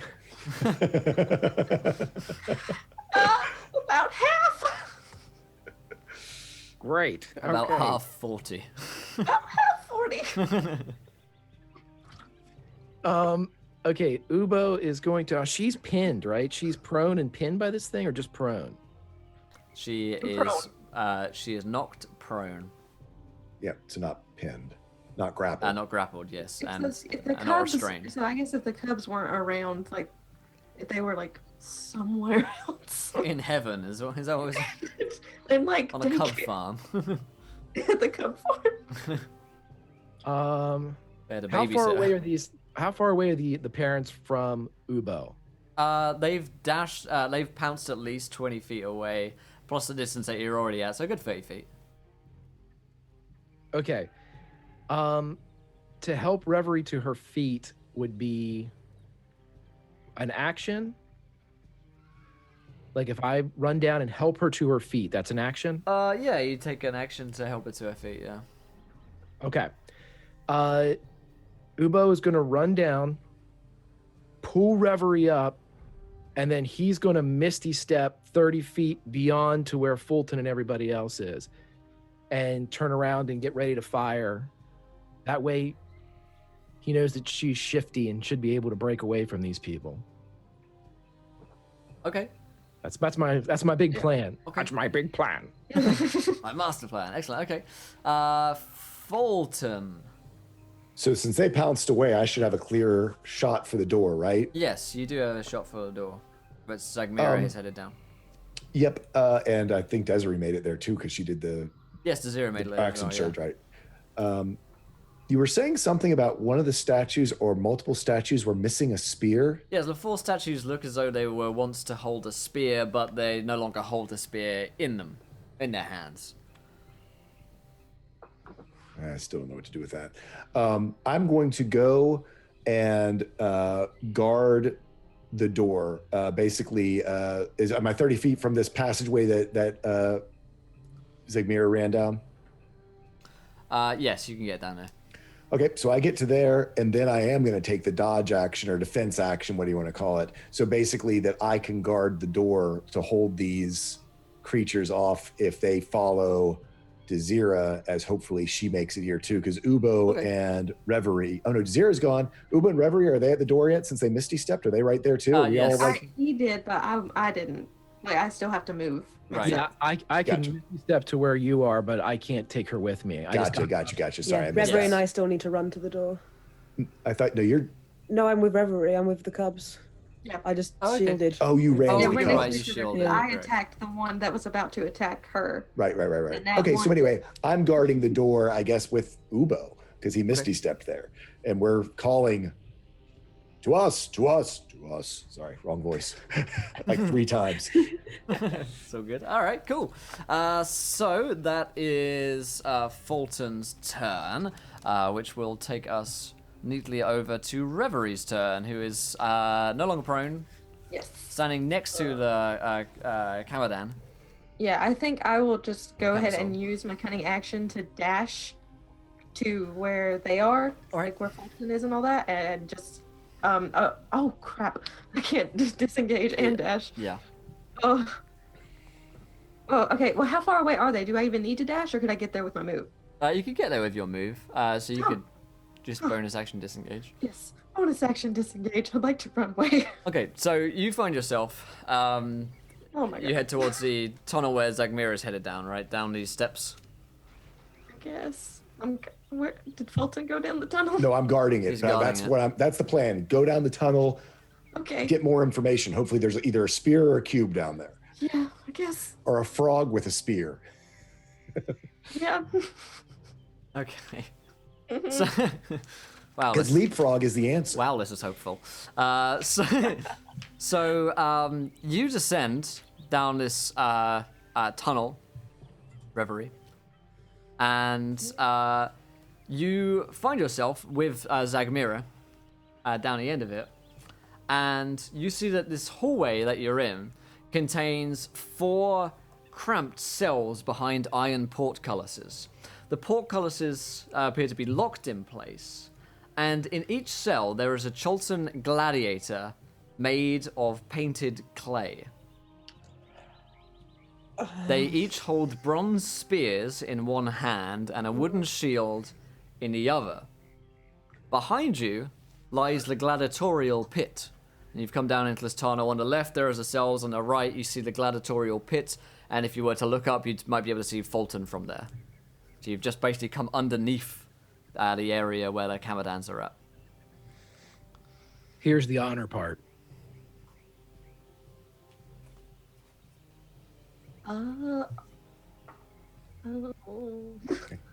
Actually, do you have anything left to? I don't have you can anything left though? to do. I'm just That is true, standing yeah, but you get like- this information. You get to see it at the very least. And also, I just realized I totally forgot to use Uncanny Dodge like throughout this whole thing. So I've just been taking all the damage and forgot to have any of it.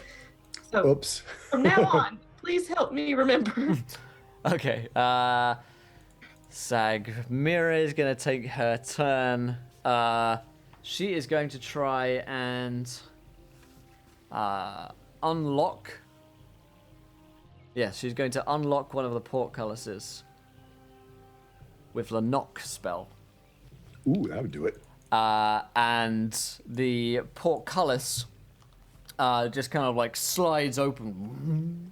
And this clay gladiator, spear in one hand, shield in the other, steps out lifelessly. There's no life behind its eyes, and moves to attack her. And she begins to go towards just back up towards the gladiator's pit. She's like, back to the pit, back in here. Okay, so that is her turn. It's top of round 3, and Azira, it is yours. I'd like to run to Fulton, please. Pretty please. Sure. Are you just running? Because there was one of the creatures that was on you. Can I not get hurt by it? as I run? We could roll a dice and we could see. Yeah, I mean, we could. I feel like that's where this is going. Okay. Or you could disengage Or I as could your disengage. Take action the and action to move. disengage and move. I will do that. Okay. You want to get down to where Reverie is? You can move past Fulton and get down to this tunnel if you want. Yeah, I'll go help Cool. the girl out. You see this, this clay golem gladiator headed towards Zagmira into this gladiator pit that Reverie is next to as well. Alright. Cowdowns are going to take their turn. The two nearest people with Lem left in the area are Ubo and Fulton, it looks like. So, Fulton, let's see. I remind myself of how many attacks they make. Yep, so I've got dodge up, so that means they have disadvantage. Disadvantage. It makes 2 attacks, 1 bite, and 1 bite or claw, and 1 of his snakes. Oh, here we go. So it's going to try and bite you. With disadvantage, it's a 12, however.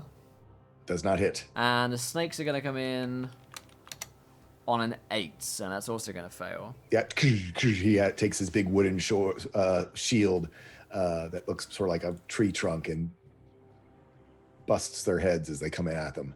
Nice, nice. So, Ubo, yourself, they don't have disadvantage against you. 21. Oh. Yeah, that'll hit. Okay. Am I right in thinking you're fairly close to it at this point, right? Or were you moved away? I was where Fulton was, so I was able to Misty Step 30 feet additionally away from where they were, so... Oh, okay, in that case it is pouncing on you. Okay, good, great. Great. So, it's a claw attack, which is a success. Roll a saving throw, strength saving throw. Okay. The claw gives you 5 damage. 13. You save, and are not prone. Not knocked prone. Okay, that is Ubo. Oh, that camera down on Ubo at the very least. Okay, that takes it to Ubo. Your turn. These things are, not going down without a fight. They're still coming at you. They're still protecting their cubs. Okay, we're gonna have to fight these things, man. If they keep coming. Yeah, we don't know anything about what's happening downstairs, so yeah, at this point, Right. I'm gonna Fulton's is gonna try to hold them off. I mean, he's not wanting to attack these beasts because he's so close to nature, so. Okay, well, Ubo, on the other hand, Yeah, that's no problem. No qualms. right, is not super duper concerned about this. So, after taking a shot, Ubo is going to... I'm in melee with this thing now, right? Because it hit me and came down, Right. and I was able to deflect it with the shell or something. Mhm. I'm going to have to switch over to my my hammer and go at it, but I'm also going to try to add some force to it if I hit. Okay. I'm going to hit the male if that's the one that's on me. Okay. Yes.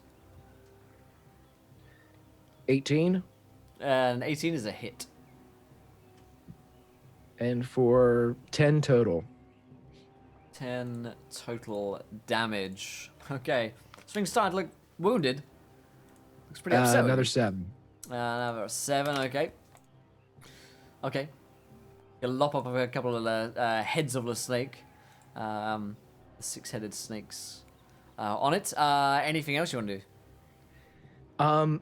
He has to stay engaged, or it's going to just follow us down and get attacks of opportunity. So he'll stay with Fulton, but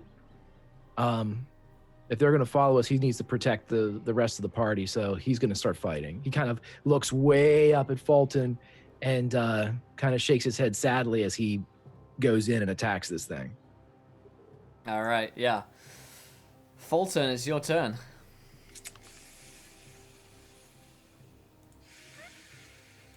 I haven't heard like the portcullis. We can't see that portcullises have opened up down below or anything like that. You can hear the knock spell and the portcullis opening, and at this point you can see Reverie and Zagmira stepping backwards Into the pit below, right? Yeah.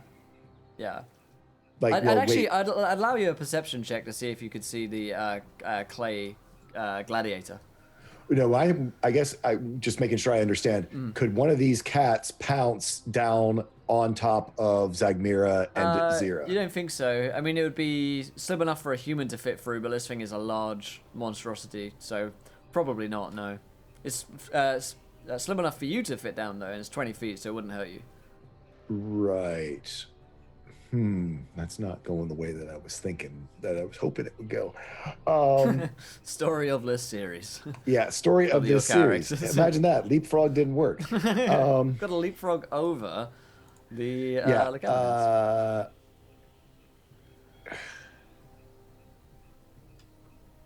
I am going to try to cast Ray of Enfeeblement on the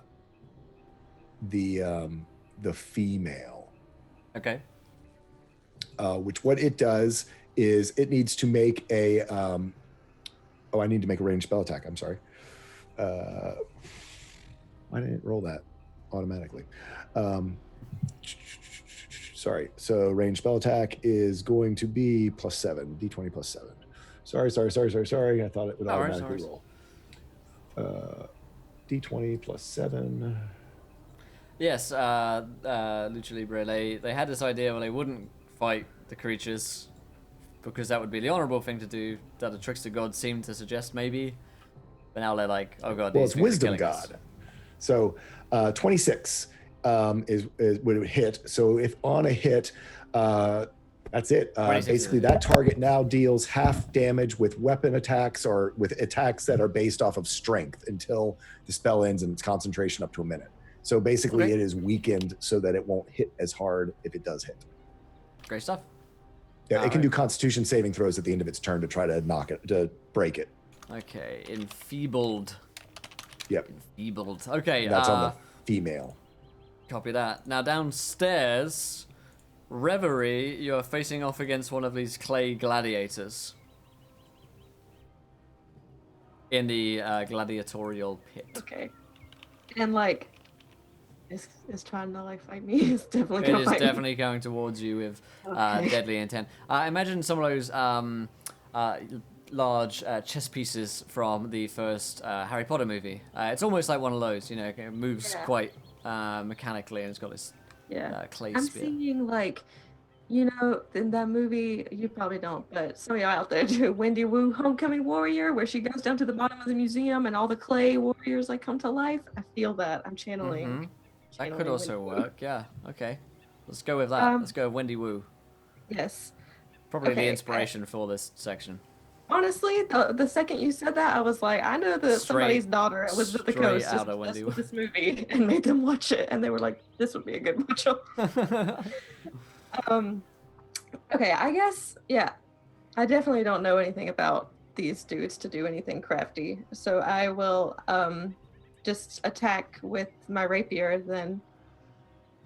All right. But let me ask really quick. So they haven't taken a turn technically, right? The clay warrior technically hasn't taken a turn. You're right. Okay, cool. So that means I have advantage because he has not Nice. taken a turn. And some sneak attack. 20 on both of them, so it didn't even matter. Oh, there you go. 20 is definitely a hit. Yay! So there's a damage, and then let's add some smuggle. 11, so that's 21. 21. Nice. Okay. Okay. Oh, what? Nothing. Don't worry. What? Oh no. Was this not the honorable thing to do? No, it looks very honourable. You chip off his clay nipple with your with your damage. It looks down at it and then looks back up at you and then moves in with its spear. That was his favorite nipple. That's his favourite one. That was the good one. That was, well, he's got two more. Don't worry. Oh. So that is. You also have anything else you want to do? Yeah, okay, is there behind me is the pit? You're in the pit whilst you're fighting right now. We're yeah. in the gladiator 20 Yeah, feet there's above you, there are the bars iron above you, yeah. bars. You're fighting in this enclosed sand arena. Yeah.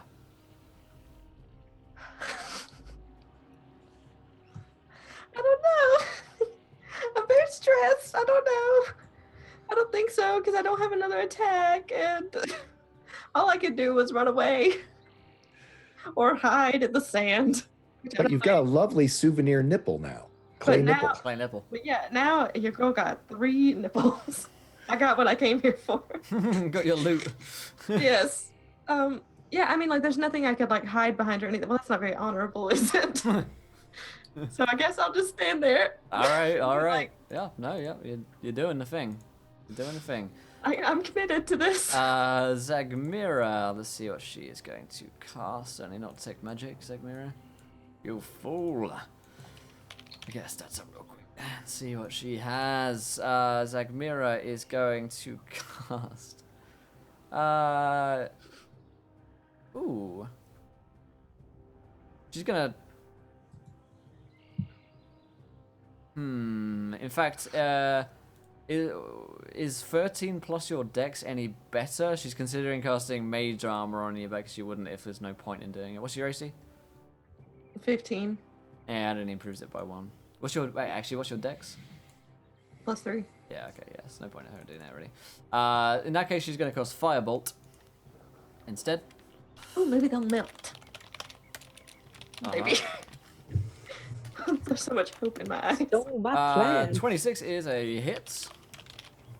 And plus a 3. Alright, she melts it for 13. It does indeed look to be fairly effective on the creature. And it begins to kind of, like, chunks of its body just begins to kind of slough away as she melts it. One of its legendary actions to regen nipples. That's it. How do you guys know? Wow. Someone's reading the back of Xanathos. Alright, that is your turn, Reverie, and then Zagmira's. Yeah. So it's the Clay Warrior's turn. And this guy is going to do his fang. He's going Melty to... guy? Yeah, Melty guy is going to attack you with his spear on a 13. No. Followed by a 23. Okay, yeah. Hits you with his spear. 4. This time I'm uncannily dodging. Uncannily dodging, so it's 13. Was what he struck you. He's going to thrust the spear in towards you and draws some blood, but you managed to dodge out of the way.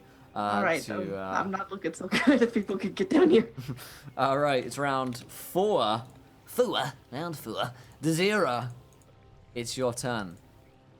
I would also like to give our new clay friends the gift of fire.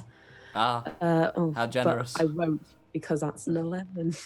An 11 is not enough for the gift of fire. You're re-gifting, and he's not appreciative of it at this Yuletide At this Christmas season, where is his spirit? Oh, well, yeah. He's not about it. More of a Grinch. Anything else? Is there? You got another one, right? I have. You got something going on? I get an extra action at every attack, so I'm going to try again. Well, you get extra attack, but not with the spell. I was thinking that you're Oh, no. attacking with your sword, but you don't get to cast 2 spells. Spell attacks. So I got an extra Spell attack that says you can attack twice instead of once, but is that just for? That's with the attack action. So Yeah, like with your sword, where not if your with a sword spell. or your short bow, or whatever. It's not enough to melt clay beams at this point. So okay, tough one. Kamadan's turn. Ubo. 24. Yeah. 18. Yeah. All right. 7 and 5, 12 damage. And roll me a Constitution saving throw as the snakes bite into you. It's 14. a success. Yeah, just as well.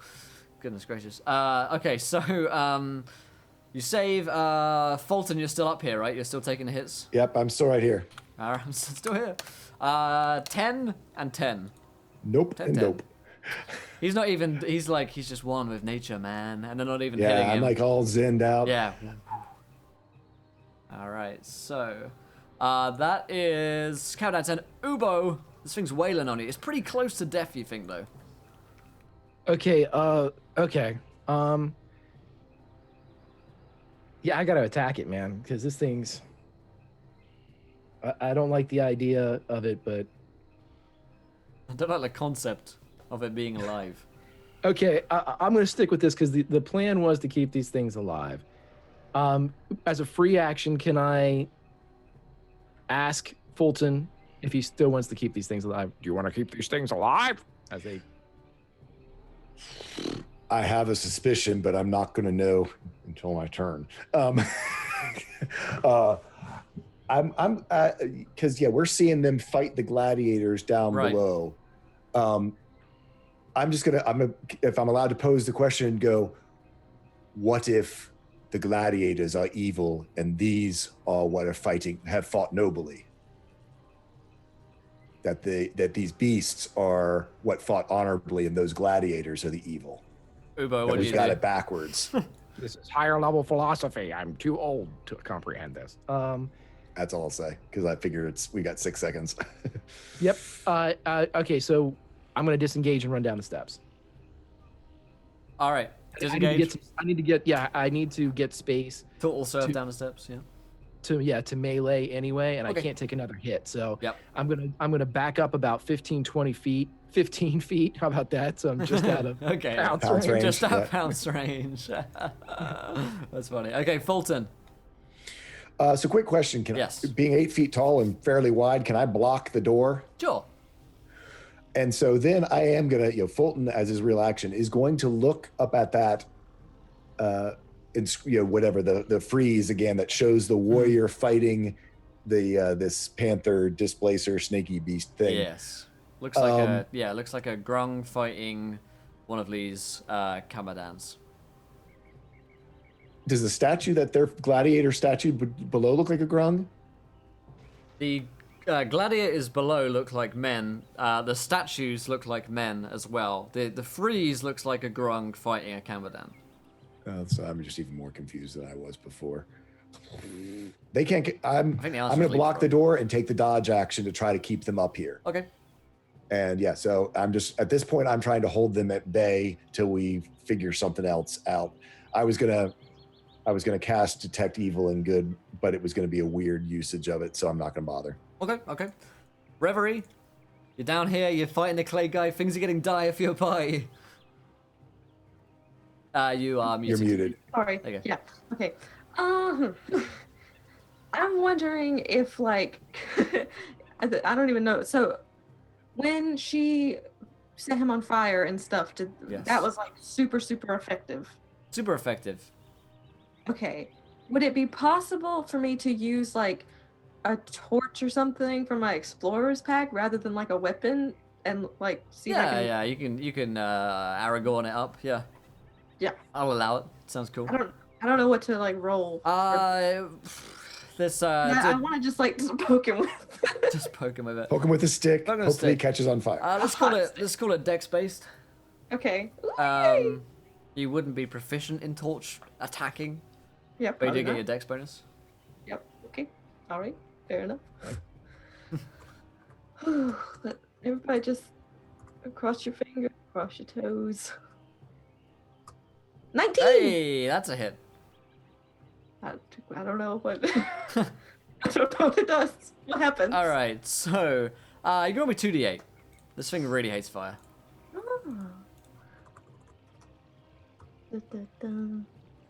You also noticed that your standard sword attack before was not particularly effective against it. So Can I add sneak attack since I have an ally within 5 feet? yeah, she's in 5 feet. You can do that. Oh, this is wow. What a day this has been. There's that, and then What a marvel. So 21. 21 again. 21. 21. There we go. Okay. I'm feeling good. I'm feeling okay. But I really need to use my bonus action to disengage or something. Well, I really actually, you melt this thing to death. How do you want to kill it? good. Yeah. God. Yes. Impressive. Okay. I want this to be super epic. I pull out my torch from my explorer's pack and just whoosh, and it poofs. It poofs up at the top. It lights. Yes, it lights. It lights. I want this to be super With a epic. lovely poof, it It lights. becomes a Christmas tree. Yes. And, Yeah, I'll take it and just I want to jam it into the heart, right where I cut off the nipple, just right into that little opening. Through the nipple already opening. created for myself. The crit nip. and watch him melt. Like Light him up like a kiln through the nipple. It's the nipple kiln. The nipple kiln. yes. Wow. Excellent. So, you see he melts down into the floor, the bronze spear disappears, and upstairs, Fulton, who is holding the door, sees the spear appear in one of the hands of the statues. Oh, we need to kill them all. You all don't say anything, do you? So never mind. I'll yell out. I'm gonna yell out, whatever you did, a spear just appeared. First part of the puzzle, I assume. Is that good or bad? Bad spear appearing or good spear appearing? I'm voting good, because maybe the cube will appear last. Are there 3 more things that you can melt down? Perhaps without attacking them. Zagmira shouts up and she says, I can fireball them! As can I? Well, Are they contained? Are they contained so that they can do it without taking damage? It's a long 6-second conversation, yes! She shouts up. She longer 6 seconds. She looks up she looks towards Dazira. You guys can do this in unison and cast Fireball. You don't actually need to, they don't need to make their save. You're just going to hit them so you can roll the 66 damage for Fireball. Oh, this is great. This is squad goals. This is brilliant. Let me see. It's 3d6. Oh, 8d6. 8d6. Wait, firebolt? Fireball, sorry. She is Fireball. Oh, ball. Fireball. She is Fireball. Oh, Firebolt. well, in that case. Firebolt is a d10 cantrip, right? Right, Still OP, Yeah. but Fireball. Yeah, you know what? I'm just here to help. You know, she can have all the glory. I'm just here to just I feel like lend a I hand. deserve some glory here for my explorer torch. You throw in the torch and it's the final. Yes, I go in and have the final blow. I do a 6. A 6, okay. So, as she casts a fireball, she melts them down. They kind of melt down into the floor. However, the spears melt down and appear back in their hands and do not appear in the room up with Fulton. And she's like, Oh, it wasn't. It wasn't honorable. It wasn't honorable because you just poofed them in the. Damn it! And yeah, she says, we had to take them to the arena. The good thing is, though, the portcullises have melted, and now the new clay warriors are getting out, you know, having reformed, and are stepping towards you, the 3 of them. All 3 at once. All 3 of them. Right, Now- okay, you take the one on the left. At the top of this round, as they go in the inlet turn, they start moving. The top around 5, you hear a boom, boom, boom, boom, boom on the front door. Oh, the Yanti are here. No! And you auntie here with a boom, boom, boom, boom, boom on the door. And you hear coming from the door, and you feel like that big stone door that you know hinged before is like, you feel like dust falling from the ceiling. Zigmira Whatever says, you do it quick. we better be fast. Oh my god, okay. Oh yeah, it's going. It's going. Everybody just start throwing down stuff Everybody on fire. fire. Just throw it. Everybody fire, fire, fire. Yeah, they begin to batter down the door. Dazira, it is your turn. Fire! Doesn't No. No. She just panics. She's like, what? Oh.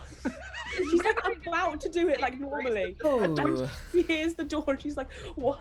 She completely screws her up on the. She's like, the doorbell. Gotta get the door. Someone's knocking. Okay, Dazira totally buffs it up there. Cavadan's turn. Bolton is still fighting the Cavadan, right? Yep, dodging, so Dodging. they are attacking with disadvantage. And one of them has, the female one is enfeebled still. Is enfeebled if she does hit. Yep. Yeah. Okay, so it's a 14 first attack. Nope. Snakes on an 8. Nope. Female one enfeebled, nat 1, Nope. and then a 12. Nope. So the Cavadan's just kind of ineffectively trying to attack you, just holding down with a shield as their attacks just break against them. Ubo, it is your turn. Okay, Yes, you hear Ubo wants to try something. We have 8 mercenaries that are still Asleep. asleep on the floor, And you have correct? 3 mages who are still asleep as well. Correct, but they're almost directly in front of the cubs, correct? Yes. Like they all dropped right in front of the cubs.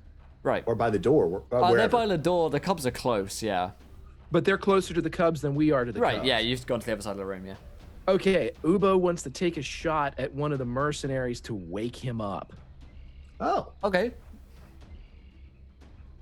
Ooh. Go ahead. Go for the wizard instead. Go for a wizard instead. They can cast fire. I need. Well, no, we need them. These are meat shields, homie. Oh, right. For the Yanti. Right. You're 14. far more devious than Fulton.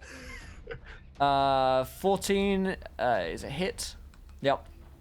Okay, so it'll do 12. He wasn't trying to do anything more than just wake him up, but it does 12 damage. So. Yeah, you can. The effect ends for a creature if it takes damage or if someone uses an action to awaken. So yes, you shoot him in the leg basically, and you bloody him. He's like, oh, gets up, but he's awake, and he's screaming. Okay, and then he's going to shoot one of the wizards. Wow. Maybe pick something that you're not so great with. He's brutal with 11. Wow. I'm sorry. Awesome. Made a terrible mistake. So yeah, wizard with 11 on a 27. Yes, these guys were already actually wounded as the other thing from their previous attacks. They are reduced by their hit points. Just 11. Yeah, he's injured but awake. Okay, Not quite and as then- bad as the other guy. Okay, and then as a bonus, Ubo is going to do whatever type of call he thinks would, even though these are monstrosities, a beast call or a Chalton call or some type of, like a, just anything to throw it over to the back so they turn and look and realize Look at there are two frosty guys right by their cubs. Why deal with the big furball if you've got people that could kill your cubs? I'd let you roll a deception check on that, or in fact a nature actually, to know the Animal call. handling? Your interactive animals, I'd allow animal handling or nature in this case, yeah. Yeah, okay, I will do an animal handling then. I'd buy it. 21. We are on fire with the 21. Yeah, so much 21. Yes, 21, they like the snake heads turn and then the jaguar body like turns and they are, clearly headed in that direction. Alright, that's Ubo's turn for sure. Fulton, these creatures go away. You would get a chance to take an attack of opportunity. I'm not going to. Okay. In fact, is everyone mercenaries, the mercenary, the wizard who's just awoken, and everyone else within 60 feet of me? Is this room yes. even more than? Yep, you will be in 60 I am feet. going to cast Mass Healing Word on all of my allies. And if anyone's at 0, they take the full effect because I am a grave domain. Ooh. I don't know if anyone's all the way down, but if they were, they would take 8. But everyone takes 7 healing. The wizards, basically all my allies, Okay. etc. Healing if doesn't wake the sleeping victims, but it I does would heal them. try to get the people who Ubo tried to kill not Yeah, die. that's dead, yeah. And All also, right. I know that they all need some healing too. So party heal for why 7. not? Cool. Spread it around. Reverie. Your turn. Okay. Well, I'm going to try my torch. Yep. Okay. Yes, you do. So they're all 3 here at the same time. All 3 have stepped out of the melted portcullis and are headed towards you. Spear and shield at the ready. Cool. Well, I guess I'm going to go try to poke one with the fire stick. That's the plan. Hey, Will, Yeah. that actually was a bonus action. Can I Oh. still do a quick action? And this is a question for you. Sacred Flame, even though it says flame is radiant, I don't know, right? But I can give it a try. Might as well give it a try. Right. Yeah. I'll give it a try. Just shoot mean, the one of word the says clay, flame. one of the clay things. It's worth testing the theory, right? Yeah, they have to make a dexterity saving throw or take 7 radiant damage. Sorry, what was the type of save? Dexterity. 15 dexterity. And this is on the One of the clays, the one on the that Reveries in front of clays. Reverie. Yeah, thanks. Got lots of stat blocks up. These guys have a +3. Fail, success. Okay, and so take 7, 7, and nothing. All right, cool. Poosh.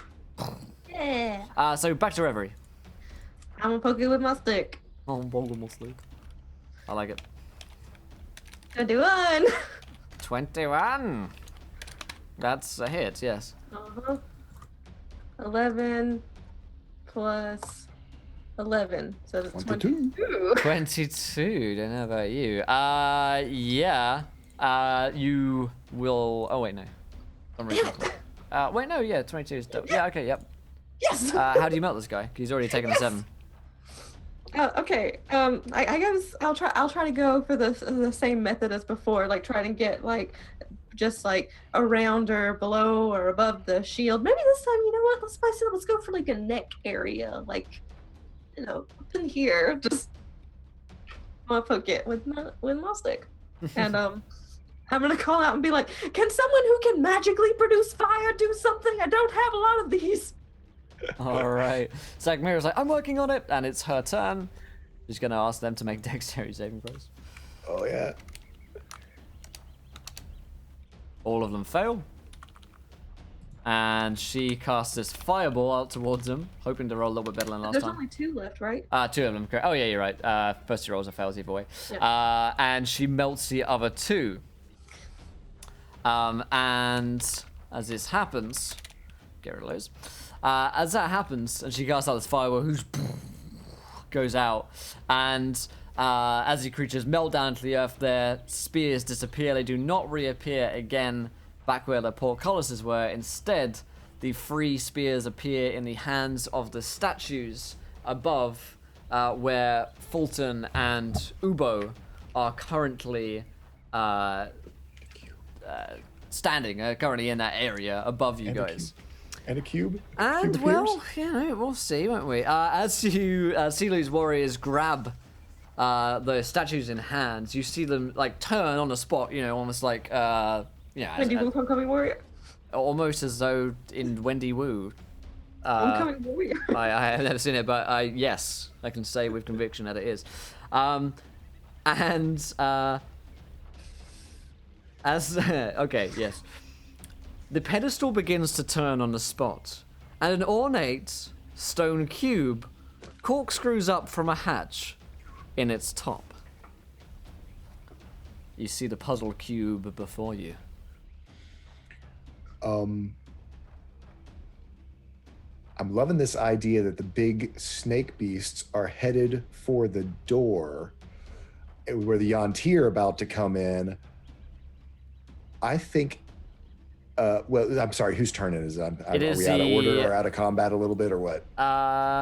We're gonna still stay in the combat order because there are things knocking on our door. Yep. So it is technically Desira's turn. Well, A shout would have gone out at their success, you know. Yeah. okay. Well, Everyone downstairs, Fulton yells out. Okay. So Quietly. I meant to say I quietly. run quietly from the arena to where Fulton is. No, I'm upstairs. Wrong You stay one. where you are. Wait, okay, I'd stay where I am. I'm trying to get the other people there, but I'm wanting these big tiger things to attack the Yonti as we sneak out the back and teleport out of here. Okay. And the cube is where Fulton is? Yeah. Yes. With me or Uba will grab it, Okay.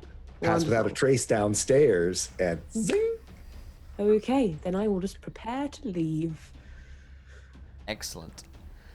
So you prepare yourself. You pack your bag. Yes, I'm packing the Don't bag. forget your toothbrush. Yeah, get your toothbrush. Actually, how likely is it? I'll quickly speak to everyone. Like, how likely is it that we will be ambushed? Do you reckon we can escape, or will we need to have a backup plan just in case? I think we'll be okay as long as they get here fast enough. Just we can grab it and then teleport out of it, right? And she turns to Sagira. the Yeah, are they able to teleport direct from here? Or is there like a spell? Zagira looks at you, you know, in this brief cinematic moment, and she says, "I need my mages." Okay. Can I call up and say that? That's not like an action or anything? Can I say? Yeah, I mean, you can call up. She needs the mages. I need the man. I need the man. All right. Just The mages. At this point, the Camadan is attacking one of the mages and the Fug. So one of them is going to attack the problem. Like, mage. you need all of them? 19's a hit. Every Oh single no. Okay, He was reached by 11. Can I? One second, I gotta roll his. Yeah. And that's the saving throw. He's dead. 20 failed. Take the second. Snake missed. Okay, so 0. Sorry, go ahead. He does Okay, take a bit of damage though.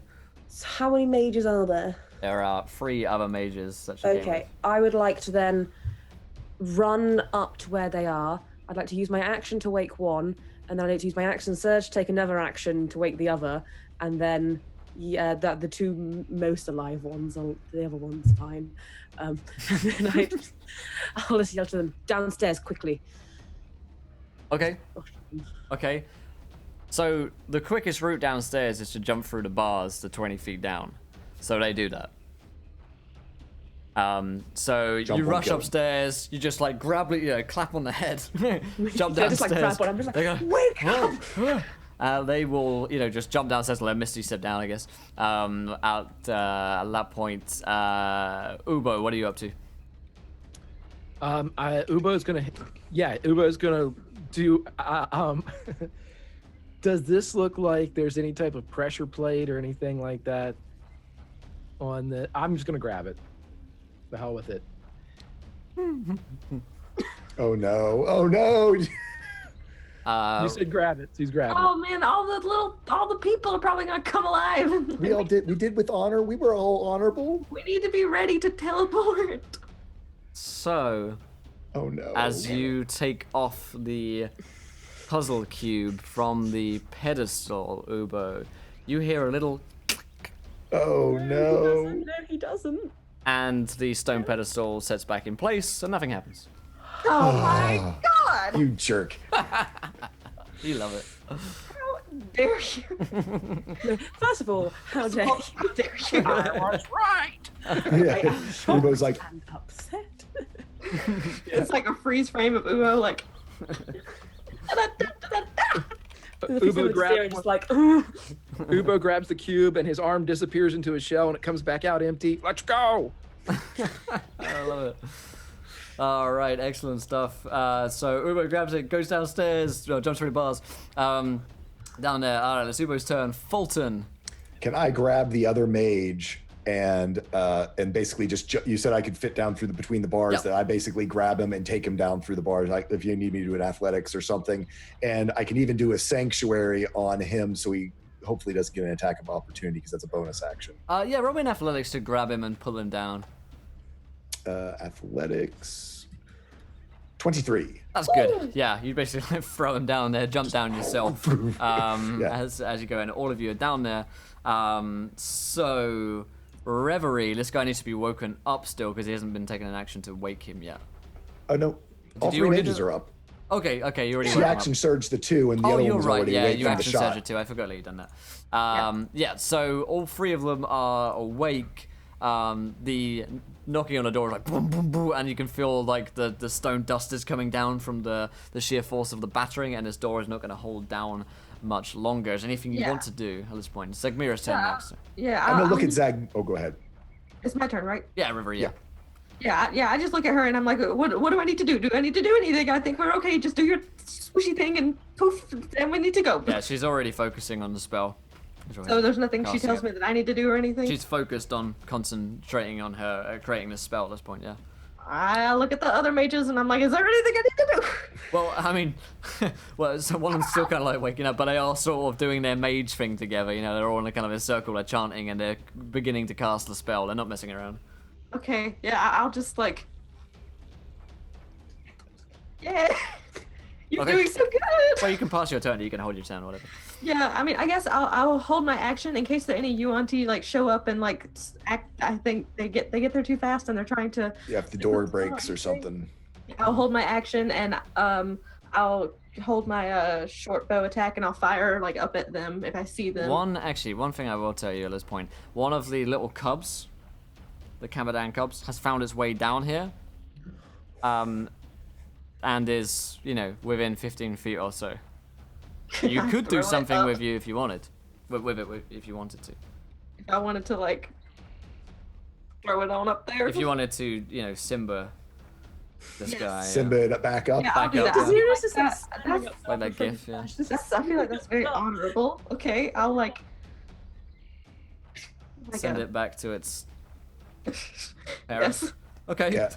You grab it and you just like throw this thing up, and it just it's like gif of Simba. It gets thrown all the way down the canyon. Yeah. So it just flies. Cute little adorable little jaguar baby, soon to be born into an evil monstrosity. Flies upwards and as it lands. At the same time, on Zigmira's turn, she finishes the spell with her 3 other mage friends, allowing themselves and one other each to teleport out of here, meaning that you guys are out of here. And you hear a question. yes. Not that I want to be the one that's like, hey, I should be dead, but I'm not with them. I'm upstairs still. Oh, No, didn't you throw them down and jump down too? I didn't get Your a chance to action jump surge. down. Oh, 'cause okay. Oh, I you used all action my surge to movement to wake get up him. there, Yeah, yeah. and I No, you're action right. surged You to haven't wake jumped down them. at this point. Yeah. I'm Well, she still- casts a I'm spell. not- She's out of here. Okay. Wait, I thought you're I thought you were with us. No. No, No. Dazira's right. She took a move action to get up there, correct? Or her dash action to get up there, because it would take a dash to get up there. You spent your action surge to wake up the 2, 2 people. and then they spent their turn Told moving. them to go down. So Dazira I'm is still- still up there, yeah. And then Oh, wouldn't you okay. have waited? Well, we would have seen that. I mean, I feel like we wouldn't have let that happen. Zegmira is going. I mean, whether or not the spell lasts, you guys have no idea. because We'll find the out. circle's still there. You have no idea you'd be teleported away.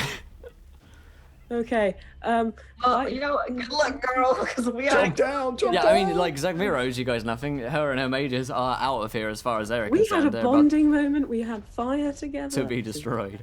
Okay, so we're already gone then. There's nothing we can do. So with a zoom, you guys are out of there. She casts a spell, and you guys are within a 20-foot radius of her, so you are teleported out. Yeah. Yeah. If I were to jump down now, is the thing there? We'll see, won't we? Okay. I'd love to see. We'll see. well, In then a, we're out of combat then, right? we'll see in a little We're bit. out of- What do you Correct. mean? So we're gonna cut to Fulton and Reverie and Ubo. No. I imagine like all of us are in the middle of being like, wait. Yeah. What? Zzz. And you are out. You are back in the city of Onmu. It's morning. And not long after you guys actually set out this morning, so probably getting towards midday. And you're still standing in the teleportation circle, which is there, and is holding. And Zegmira and her mages are concentrating on Hold the it, spell. keep it open for her. To keep. She gives you this look like, yeah, I'm trying, dude. Yeah, probably shouldn't disturb her. I'll be Yeah, very, okay. I'll be very Reverie quiet. just, like, God. tenses up really bad, and she's like, don't move, don't move, don't move. And yes, you are you're standing waiting for something to come, someone to come through the circle or anything, and you guys then hear a voice which says, excellent, you found the cubes. Well done, well done. And you turn to see Miles, the lich there. Not the time, Miles. Can I help you with anything?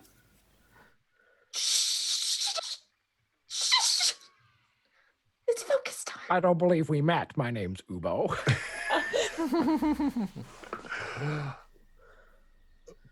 Tazira, we're waiting for her to come through the teleportation circle. Can you assist in any way? And he steps through the circle. Oh, that's good. No, that's good. Kill the Yanti while you're there. Have fun storming the castle. Yeah. So Miles uses his own teleportation magic and uses the circle, I guess, to as a pool of power to step through. And as this happens, we see Dazira in the Shrine of the Two, and she turns, as the door breaks down with a and with a huge movement of rubble, almost an explosion, you see this giant snake man sliver through no, with it's him. undead flesh and skin of this huge snaky body, and this kind of like tail that winds round. But his body itself is like humanoid. He's almost like a snake centaur, if that kind of makes sense. And he's got all these bandages and his rotting flesh dripping off from him. And he says, "Who has the puzzle cube that Rasnid needs?" And at the same time, Dazira, as you're about to jump through, you see Miles appear opposite him and says, "Oh, you're not getting your hands on that." And the two Our boy of the them, Lich. the two of them like bend their magical power, and the two of them cast chain lightning at one another. And at that point, as the electricity bolts connect with that huge surge of magic, that is where we're going to wrap up tonight's episode of Learn by Play. Oh, I'm so yes. sweaty. Oh dear, oh dear. Well, my friends, as unlimited power begins from the two characters there, will Dazira make it back in time? Will she survive? We'll have to find out at the same time next week on Learn by Play. 3 p.m. Pacific Standard Time, 6 p.m. EST every Saturday on the show, the cliffhanger, yes. And of course, in just a few moments' time, the Heroes Graveyard is starting, which is super exciting. And actually, tonight I'll be on the Heroes Graveyard as well, and I'll be playing a dwarf named Grindelbrew, and he's a poet and a cleric, and he's just recently getting over a divorce, so he's in a real rough spot. His old Grendel. So I'm really looking forward to that. If you enjoyed the show, of course, you can find my good self and these companions of ours from Encounter Roleplay over on Encounter Roleplay, twitch.tv/Encounter Roleplay. You can give us a follow us over here if you enjoyed the show, of course. We stream Dungeons & Dragons all of the time. And in fact, this week we have a D&D Kickstarter going on, launched a couple of days ago for a D&D adventure. Hope Wizards of the Coast don't mind shouting that out real briefly for that. But let's go around the cast and crew. Do we enjoy ourselves? Where can we find you guys online? Let's start with Tool Squirrel. What do you think of tonight's episode? Dude, it was awesome. No, that was very, very cool. Cool puzzle, cool combat. Fulton is wondering whether if worse come, we come in as the cavalry and basically take these guys from teleport back to surprise them from behind next episode. Lich battle up front. We come in from behind, wipe out the Yanti, have all 9 hoo-has. Not that I don't think Miles can't take old Razni, but who knows? We'll anyway, I had a blast. This is always a fun group of fun things and excitement going on. You can find me around all social media as Tall Squall. Come to my Twitter site. It has links to all my other things out there. And let me know that you found me on Learn by Play. Have a great one. Great stuff. Sydney. Hi. Yes, that was cool. I'm very stressed now. I was like really prepared for this game to just be like a nice, like, 1-2, lots of combat, just let a lot of things out. And it was not that. It was very stressful. But you know what? I'm really proud of myself for having no magic and no magical fire and being able to kill 2 things with hot sticks. I did that. Yes, I did. I'll put that on my resume. I'm Sydney, and you can follow me on Twitter. There, it's in the chat, and you can talk to me there. I'm talking about things. There you go. Greg Grimjack. Oh, had a blast, man. Second episode. I couldn't help much with the backstory notes because Ubo doesn't know any of that stuff. But it was, I love the beginning skill checks and things like that. It's a great way to mix up an episode and have really different acts throughout the episode. It was great, man. I loved it. I always love playing with these guys because they come up with the greatest ways to take on stuff. It's Grimjack21502 on Twitch and Twitter. Come join us at Encounter Roleplay to do a little bit more D&D. It's the best. The chat was the best. Thanks, guys. See you next week. Great stuff. Louise. Yo, I'm Louise. I'm alive for another day. Maybe not next week, but who knows? We don't. I'm afraid. But no, I really, really enjoyed today, and I love cliffhangers as much as they frustrate me at the same time, and I can't wait for next week. If you are like me and cannot wait for next week and need just a little bit of summon in your life in between that time, let me point you to the right direction. Firstly, you can check me out on Twitter at No More No Less. You can check me out on Twitch as Accidental Legend, and you can check me out on the Encounter Roleplay podcast, WonderQuest. Excellent stuff. Excellent stuff. Well, thank you guys so much for joining us once again for Learn by Play. We always have a lot of fun adventures over here, and thank you to the Wizard of the Coast for allowing us to be on the show. We really enjoy our time here, and we thank them a great deal for allowing us to spread the passion and joy of Dungeons and Dragons, and to show, of course, that the Tomb of Annihilation is to be enjoyed rather than endured. I'm going to head over to Heroes Graveyard with Chomp and a bunch of other people. So I'll see you guys again in like 20 minutes time, so don't worry, I'll still be in your hearts and in your vision as well. But we'll see you guys for Learn by Play, same time next week, every 6 p.m. Eastern, 3 p.m. Pacific Standard Time. Until then, my friends, try not to roll too many net ones. We want to be laughing when you do. Good night!